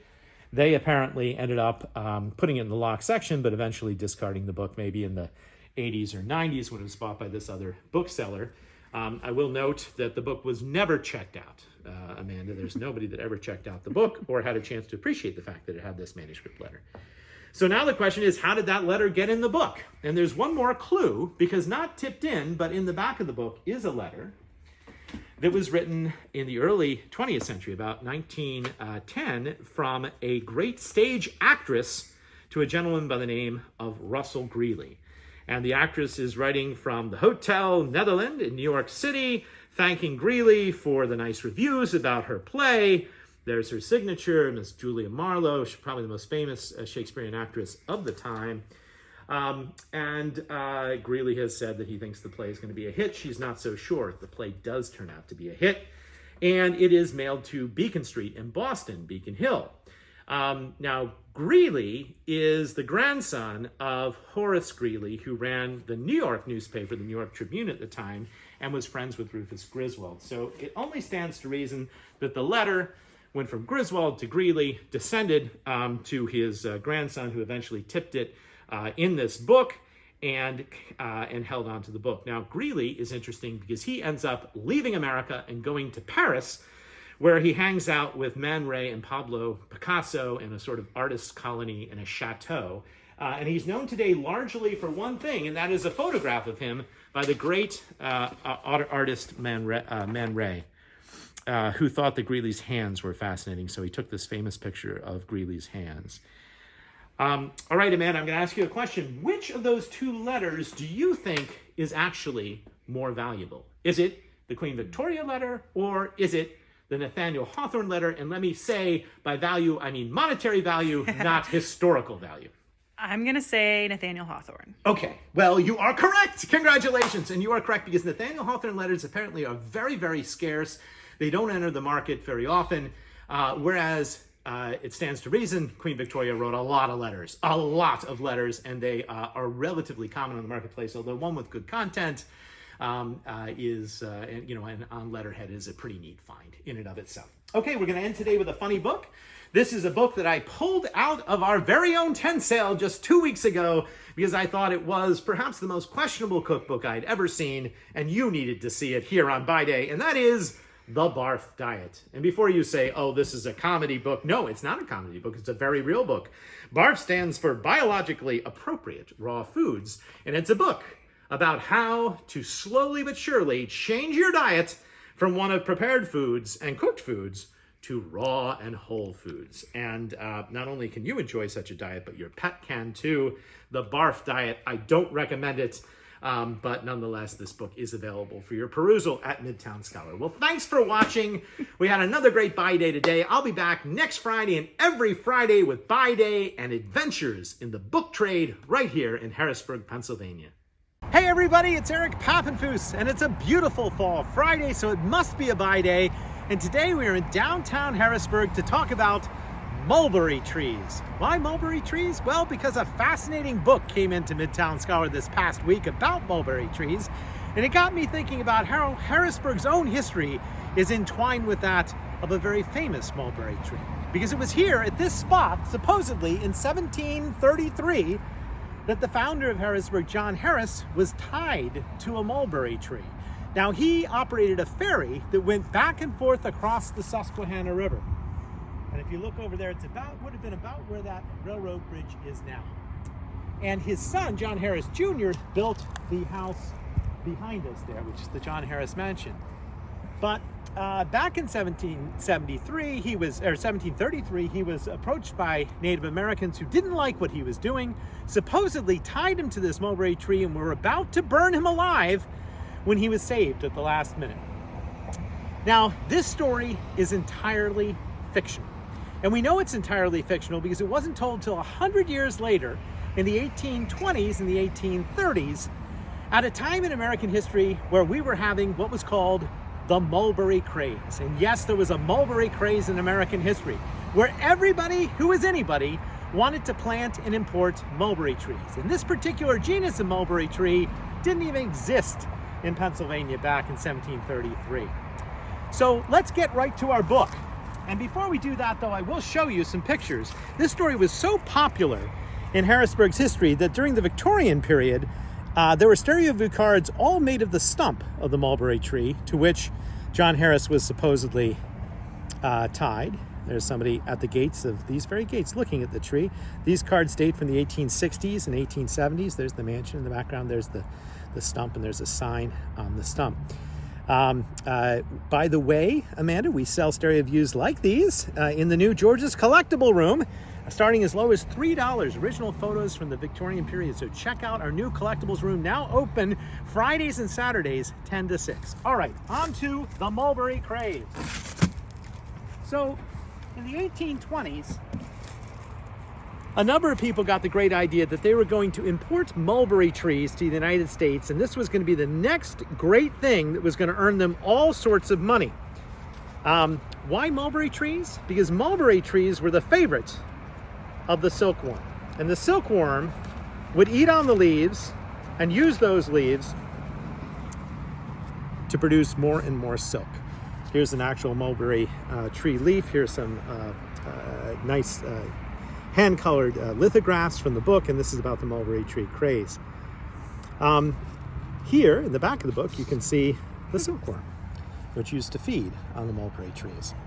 And this is a book from Massachusetts, and it talks about the benefits of mulberry trees. And mulberry trees were supposed to cultivate industriousness in those who cultivated them. They were seen as a tree that was a moral tree that was going to make farmers able to compete with capitalists.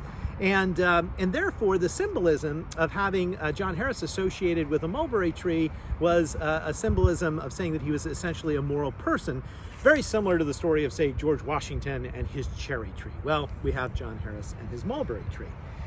In Massachusetts, it's doubly interesting because about the time of this book and this speech, mulberry trees get intertwined with the anti-slavery movement, and you have a number of utopian communities that are founded near Northampton, Massachusetts, to create mulberry trees and also mulberry orchards, and also become stops along the Underground Railroad.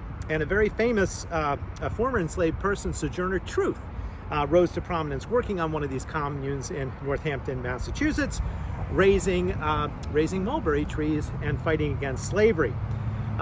Once mulberry trees get associated with the anti-slavery movement, the story in Harrisburg changes again. And for the first time in the 1840s and 1850s, John Harris is actually supposedly now in the story saved by his slave, a slave by the name of Hercules, who comes to his rescue and who he then emancipates on the spot. Again, all fiction, not true, but interesting and tied very much to American history. What happens with mulberry trees, Amanda, is that we have the first great sort of speculative bubble that occurs in American history. Everybody buys mulberry trees. They go from being priced at about $3 for 100 mulberry trees to $3 a tree. The whole market collapses and people go bankrupt, and the whole mulberry craze is sort of done by the 1840s. You can still grow mulberry trees and produce silk today, but it was a particular moment in time in America. And also at that time, street after street throughout the United States was named Mulberry Street, including a street in Springfield, Massachusetts, not far from Northampton, where a young Theodore Geisel was living.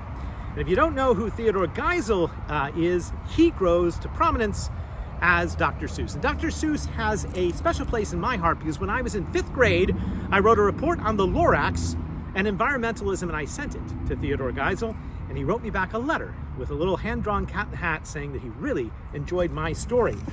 So imagine how surprised I was this past week when we received an email notice urgently from eBay saying, "Hello, Midtown Scholar Bookstore. We have had to remove your listing because it didn't follow our offensive material policy. Listings that promote or glorify hatred, violence, or discrimination aren't allowed. This book has been removed and cannot be sold on eBay." And I went, well, what book could that be? We certainly don't want to have books like that for sale. And believe it or not, the most offensive book in the history of the Midtown Scholar was indeed 6 by Seuss. Because 6 by Seuss, along with The Grinch, contains Dr. Seuss's first story, which is To Think That I Saw It on Mulberry Street, written about his hometown in Springfield.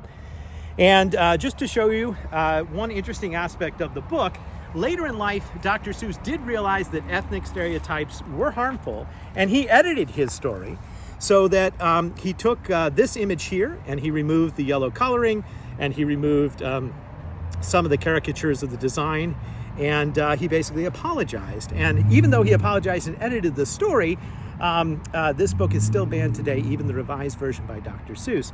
Also interesting about Mulberry Street was it was his first children's book. And at the time, children's books had to convey a moral story to the reader. And he had trouble getting it published because it was about this boy that basically imagined all these things that he saw on Mulberry Street. So he only got it published when at the end, the boy tells his father, when his father asks, "What'd you see on Mulberry Street?" He says, "Well, I didn't see anything on Mulberry Street." And he tells the truth. And he says he made it all up, which is an interesting story.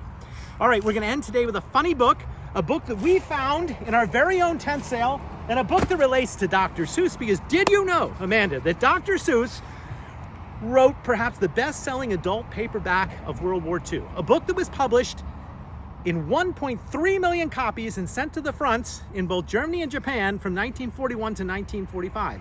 And it was a book, a funny book, that was called The Pocketbook of Boners. And by boners, they mean silly sayings that, in this case, children came up with.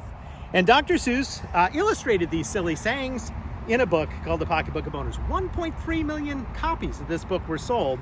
And in this book, you may not know this, but you see the origins of Dr. Seuss's initial drawings of cats. And these are some of the illustrations that I find quite amusing. Not much like the Cat in the Hat, but here's one illustrating Benjamin Franklin produced electricity by rubbing cats backwards. Look at those cats. Or another one in which Dr. Seuss is illustrating It's Raining Cats and Dogs. You can see that distinctive style. It makes you laugh today. It shows you the sort of amazing things that Dr. Seuss did before he started writing his better-known children's books after World War II. Well, thanks for watching. I hope you enjoyed another edition of Buy Day. We'll be back next Friday and every Friday with more fascinating books from the world of books in Harrisburg. Hey everybody, it's Eric Papenfuse. It's Friday, so it must be a buy day. It's gotten a little chillier outside, so we are indoors today at our beautiful collectibles room where we're talking about one of my favorite categories of books, books about travel and adventure. And you can find many of them here. We're going to talk about one that just came in from a book sale in upstate New York. And it is a book which is considered the first work in English on the subject of Egyptology. And no, it wasn't by Wallace Budge, it wasn't by Howard Carter, it was by an individual known as the Great Belzoni.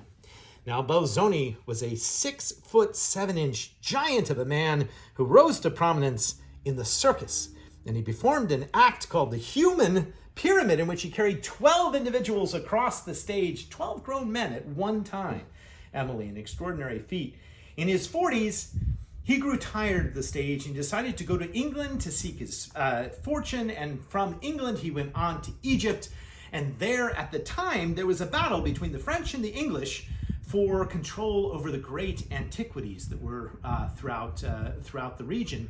The Louvre wanted things, the British Museum wanted things, and Belzoni was hired to go down the Nile to the ancient capital of Egypt to salvage a bust of Ramses II that was so large and so heavy the French had been unable to move it.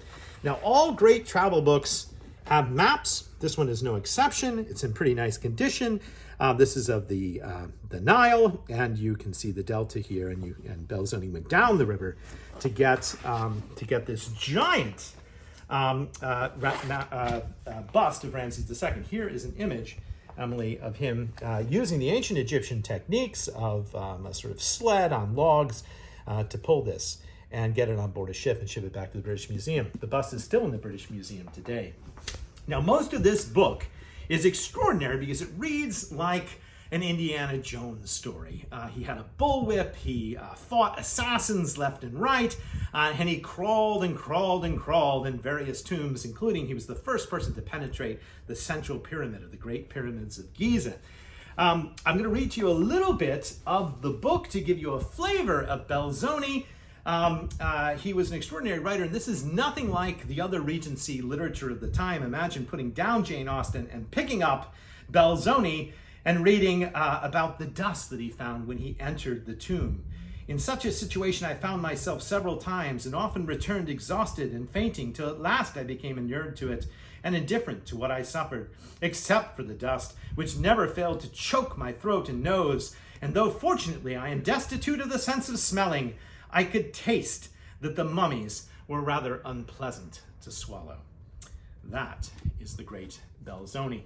Now later in life, he goes back to England. He has an amazingly popular exhibit in Piccadilly in which he is the first to perform a mummy unwrapping. His techniques today are sort of frowned upon and scorned, and he really does sort of represent a tomb raider or a tomb plunderer. But there was another side to Belzoni, which was that he kept meticulous notes and meticulous records. There's a second book to this that we don't have, unfortunately, which is a plate book in which he kept drawings and measurements of everything that he saw. He is considered, for better or for worse, one of the founders of Egyptology, the great Belzoni. Now we're going to go back in time, Emily, from the Regency to the Georgian period, and we're going to talk about a shipwreck, specifically the shipwreck of an East India trader ship known as the Antelope. And here is this account, an account of the Palau Islands. And where were the Palau Islands, you might say? Well, the Palau Islands were off the coast of the Philippines, and here is the great map in this work, which you can see. The expedition left China, through the Philippines, went over to the Palau Islands, where they wrecked. Now, I find this story interesting for two reasons. One, because there was a great British artist on board, and unlike other travel accounts, that artist, Arthur Devis, was able to capture, really for the first time, the spirit and the complexities of what he saw, including these incredible portraits of the king and queen of the inhabitants of the islands. And here is Abathul, the great king. He also did a wonderful job of capturing what the archipelago must have looked like from on board the Antelope. Here's a beautiful fold-out plate. You can see all the different islands and all of their sort of splendor that would have been observed at the time. Now, Devis goes on to paint a famous portrait called The Death of Nelson. He knows all about the sort of apotheosis and the ability to create a myth. And he sort of does that in his portraits in this book. But what really interests me is that most of the book is actually a biography of a prince by the name of Li Bu, who is the second son of the king. And Li Bu goes back with the crew of the Antelope to London, where he is feted as the great Black Prince. Now, this book is really the first book to focus on, in terms of biography, on a non-white individual to be sort of widely read in British history. It is published the year before Equiano's narratives of his life. And later editions of this work, they just drop the entire first half entirely, and they call it instead The Interesting Life of Li Bu. Li Bu is fascinating. He encounters all sorts of interesting aspects of British society at the time. He even gets to see the first ascent of a hydrogen balloon by another Italian. This Italian was named Lenardi. Li Bu was not impressed by the rise of the hot air balloon. Eventually, he travels and he meets an individual by the name of Brooke Watson. He stays at Brooke Watson's house, where he dies, unfortunately, of smallpox. A brief life, but one that is immortalized, and you can read the inscription on his tombstone and everything else in this book.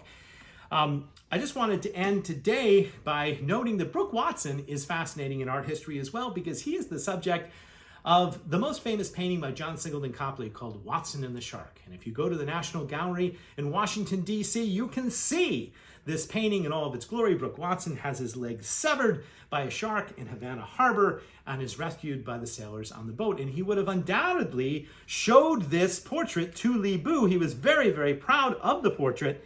And I'd like to sort of ask how Li Bu may have seen himself in the portrait. We know that Brooke Watson wanted Li Bu to see himself as Brooke Watson, because Brooke Watson, when he died, donated the portrait to an orphanage so that it could yield moral instruction in the youth. Youth could see a story of overcoming adversity and rising to great things, becoming a great wealthy trader for the East India Company, for example, despite losing one's leg. But I suspect Li Bu saw himself through the eyes of the black sailor. At the top of the portrait, the top of the triangle, or the top of the pyramid, the black sailor is literally trying to hold the boat together, a balance between these two worlds. He's holding a rope, he's holding out his hand to Brooke Watson. And this would have been the last image that Li Bu saw before he died at Brooke Watson's home. Well, today we're going to end with a funny book. It is in the theme of travel, and that is a book with a question that I have not asked myself in a very long time, and that is, where's Dan Quayle? And quite amusingly, Emily, I'm not sure that many people know who Dan Quayle is today, but Dan Quayle was, of course, one of our least memorable vice presidents. And here, for instance, is an image of Where's Dan Quayle. And I'd like you to just pan over the image of Where's Dan Quayle. And I would ask you, if you're watching at home, see if you can identify where Dan Quayle is and let us know, and put his whereabouts in the comments on YouTube for everybody to see and to share. You might see Khrushchev, you might see a KGB assassin, you might see Genghis Khan, but can you find Dan Quayle? A question we're all asking ourselves. In fact, if you type Dan Quayle into Google right now, the first thing that'll come up is, where's Dan Quayle? We don't know. Hey, well, thanks for watching. I hope you enjoyed another edition of Buy Day. We'll see you next Friday and every Friday at noon for adventures in the world of books. Hey everybody, it's Eric Papenfuse. It's Black Friday, so it must be a buy day, and I hope you're out shopping and supporting your favorite retailer. I know we've got amazing holiday specials at the Scholar, so come on down and check those out. I wanted to talk today, though, about my trip last Saturday to York, Pennsylvania for the International Postcard Expo. It was so much fun, and yes, we got postcards, all sorts of Pennsylvania postcards now added here to the collectibles building. But I went in search of stereo views, and I found stereo views. So let's get right to it. At the postcard show, I found a whole bunch of interesting stereo views from 1870 of famous personalities. There was one man, and then a whole bunch of fascinating actresses. And let's start with the man first, and then we'll get to the actresses, because this man is none other than the great American preacher, Henry Ward Beecher. Putting him in my stereo viewer here, getting a really good three-dimensional view of his wavy locks and long hair. Now, what was happening in America in 1870 was that Beecher was at the height of his fame. He was a preacher in Brooklyn, New York. He had a huge congregation. He had gained some prominence as an abolitionist. He was the brother, of course, of Harriet Beecher Stowe. And some people believed at this time, when this stereo view was made, he was the most famous man in America. This, however, was all about to change. And the following year, he was about to become the most infamous man in America because he was exposed as having an affair with one of his parishioners. How did that happen? Well, it happened because those involved in the women's rights movement at the time, specifically Elizabeth Cady Stanton and Victoria Woodhull, got together and said they were tired of the hypocrisy, and they had wanted to push Beecher to be much more radical on the issue of women's rights and women's suffrage. But he didn't buy it. How do we know he didn't buy it? Well, because we have a copy of the book that they gave him to read, which was by John Stuart Mill, called The Subjection of Women. This is the first edition from 1869, and it's from Henry Ward Beecher's own library. There's his signature and his bookplate and his address. Now, there's no marginalia. Beecher was not very impressed, but Mill argued for the equality of the sexes, railed against the constraints of marriage, and argued for women's suffrage. And somebody who certainly believed in women's suffrage was Victoria Woodhull, because she, at that time, was running for president of the United States. And to help her campaign as president of the United States, she decided to drum up some publicity by writing a letter to the editor in the New York papers saying the following: "Because I am a woman, and because I conscientiously hold opinions somewhat different from the self-elected orthodoxy which men find their profit in supporting, let him that be without sin cast the first stone. My judges preach against free love openly and practice it secretly. Their outward seeming is fair, but inwardly they are full of dead men's bones." I know of one man, a public teacher of eminence, who lives in concubinage with the wife of another public teacher of almost equal eminence, and I shall make it my business to analyze some of these lives. And Woodhull published in her paper the details of the Beecher affair. And this caused Beecher to go to trial. It was a huge scandal. And one interesting fact about the stereo view is I can't find any other copies of this. So it's possible that when he fell out of favor in 1872, 1873, people destroyed their stereo views of Beecher, and husbands didn't want their wives gazing at his hair through their viewers, and that makes it particularly rare and interesting today. Beecher is eventually acquitted, but it's pretty clear that he was indeed not only responsible for that affair, but for many, many similar affairs. The other stereo views contrast with Beecher because there are all these attractive young actresses, and we have one that is of Bessie Ludlow. And Bessie Ludlow, at the time of the Beecher trial, is starring on Broadway in a burlesque. It's a burlesque of Richard III called Bad Dickie.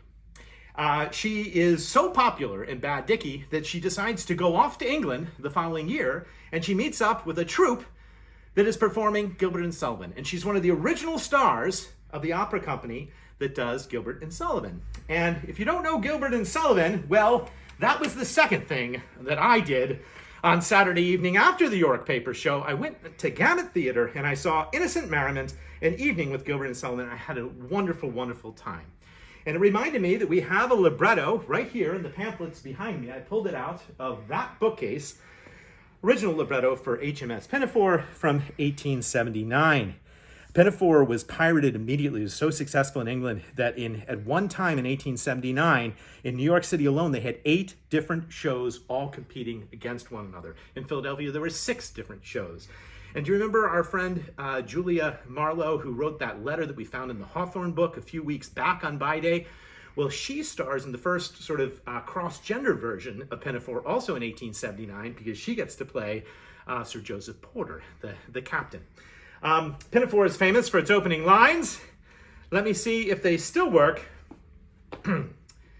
We sail the ocean blue, and our saucy ship's a beauty. We are sober men and true, and the saucy ship's a beauty. Well, it just so happens that we are being greeted by Mr. Matthew Hogan, who is starring in the Gamut Review. It is playing Friday night, Saturday night, and a Sunday matinee. I hope everybody goes to see it. Why should they come see you? Well, you should come see it because it is a very fun show that is family friendly. You can get tickets at gamuttheater.org right now. It's GAMUTTHEATRE.org. It's a great night or a great afternoon if you can come on Sunday. Performances are Friday and Saturday at 7:30, Sunday at 2:30. That's right, 3 shows left. I hope everybody can go tonight. It was a great show, a wonderful show, and you can also see Matt serving you coffee here at the Midtown Scholar. Now, Matt, one interesting thing about Pinafore, which you should know, is that did you know Sir Joseph Porter, who is, of course, the admiral in Pinafore? Yes, was the man who rules the water. Man who rules the water was based on a bookseller. Oh, really? Yes, he was based on a bookseller by the name of W.H. Smith, Wow. who still to this day operates bookstores throughout England. Smith got the idea of making his fortune by putting bookstores in train stations. And he did so when they opened one in Liverpool, and when they opened one all throughout England. He made millions of dollars. And if you go to airports like Heathrow today, you'll find W.H. Smith. He was so successful that he used his money to run for Parliament. He got elected, and lo and behold, he became the First Lord of the Admiralty without any experience on an ocean ship. And boy, Gilbert and Sullivan made fun of him. And if you want to see him made fun of, you've got to come see that show. It's my favorite part of the show. For sure. All right, we're going to end today with a funny book, also inspired by Matt. Inspired by Matt's, shall we say, distinguished beard, we have 1,000 beards. And I know of very few people who have gone to such an extent as to grow a sort of Victorian firefighter's beard for a Gilbert and Sullivan production. So I got 1,000 beards, which is full of useful information. I was able to find out, the best ways to wax a mustache or order fake beards online. I was filled with very interesting facts, such as, do you know what season of the year your beard whiskers grow the fastest? Ooh, I don't. Well, apparently it's summer, and they grow Summer? slower in the winter, so the heat must affect beard growth. Well, this is in the Book of Beards. I But would have thought spring because flowers. Well, it's a good guess. I went searching for your beard. I wasn't sure what to call it. Maybe a sort of mutton chop action going. I call it the Colonel Mustard. Yes, that works too.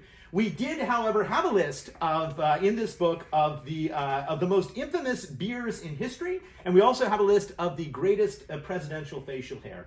And the thing which I compare your beard to is the #1 U.S. president with facial hair, according to all records, and that's Chester A. Arthur. There he is. I think you've got a Chester A. Arthur. That's what we're going to call it. It's certainly a lovely thing. And you'll get to see that for just a little time remaining, because I understand after Gilbert Sullivan is done, you'll use this book to learn how to wax your mustache. Oh, yes. After Gilbert and Sullivan, it's all experimentation. Well, thanks for joining us for Buy Day and another fun day with adventures in the world of books. Enjoy your holiday shopping, and we'll be back next Friday and every Friday for more adventures in the book trade. Hey everybody, it's Eric Papenfuse. It's Friday, so it must be another Buy Day. And today, we're going to talk about the man who was responsible for the destruction of more books than anyone else in the late 18th and 19th centuries. But probably not in the way you think. Let's get right to it. Today, I want to talk about a minister by the name of James Granger. And he is famous for publishing this book in 4 volumes in 1768.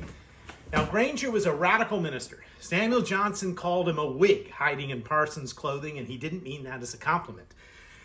He was also one of the first preachers to preach against the cruelty to animals. And this was a revolutionary thing in the 18th century. Nobody else was in the pulpit talking about this issue. And in fact, his parishioners got very upset with him. And this later became a sort of foundational sermon for the SPCA. But Granger's real love, Amanda, was the collection of prints. That's what he loved, even more than preaching. And he developed a book that was designed to literally be taken apart. Let me show you this book. First of all, and it just came in this week, fresh from England, where they had a copy. There's Granger himself. And then read the title, A Biographical History of England, from so-and-so to so-and-so. But most importantly, it's designed with a new system of biography that is developed into certain classifications. And if you flip over one more page, you'll see that he had certain classes of people. Well, there were kings at the top, and then at the bottom, what did he have? Well, he had ladies. I apologize for that. He also had painters and physicians, and he had it basically grouped in all these different classes. And what people would do is they would take the book, and then they would interleave prints that they would go and find and collect, destroying even more books in the process, until you created a new sort of do-it-yourself, choose-your-own-adventure version of Granger's book. And to give you a little bit more of a sense of what I'm talking about, Amanda, follow me over here, because one of the interesting things that we have here in the collectibles building is that we have literally thousands and thousands of 18th century engravings of individuals. These are the very types of engravings, and come a little closer so you can take a look at some of these. The very types of engravings that Granger and his friends would all go throughout Europe trying to collect. They'd go into rare bookstores, they'd say, oh, well, that's a good book, let's take that one. Oh, here's another one, let's take that one. And in the 18th century, you can tell a lot of these are really quite old. Engravings were actually printed and impressed on the paper. So if you look very closely, you can tell this is an older engraving because you can see the plate marks where the engraving was put down. Real wonderful works of art, and Granger's fad was so popular that it became named after him, and people began to Grangerize books. It became a huge fad that really in the Victorian age led to the concept of scrapbooking. That all came from Granger. To give you a sense of how thick the books would become, come on over here. This is our wall of cataloged books here in the collectibles room. We're in British history. I just referenced Samuel Johnson. So let's take this book out. That's the original cover. But once the book was Grangerized, it became so thick that somebody had to put on a sort of modern binding. And then if you flip through the book, you'll see that the book is just filled with portrait after portrait after portrait collected in such a way as to extra illustrate the book. That makes each one of these books a unique work of art, which is pretty interesting.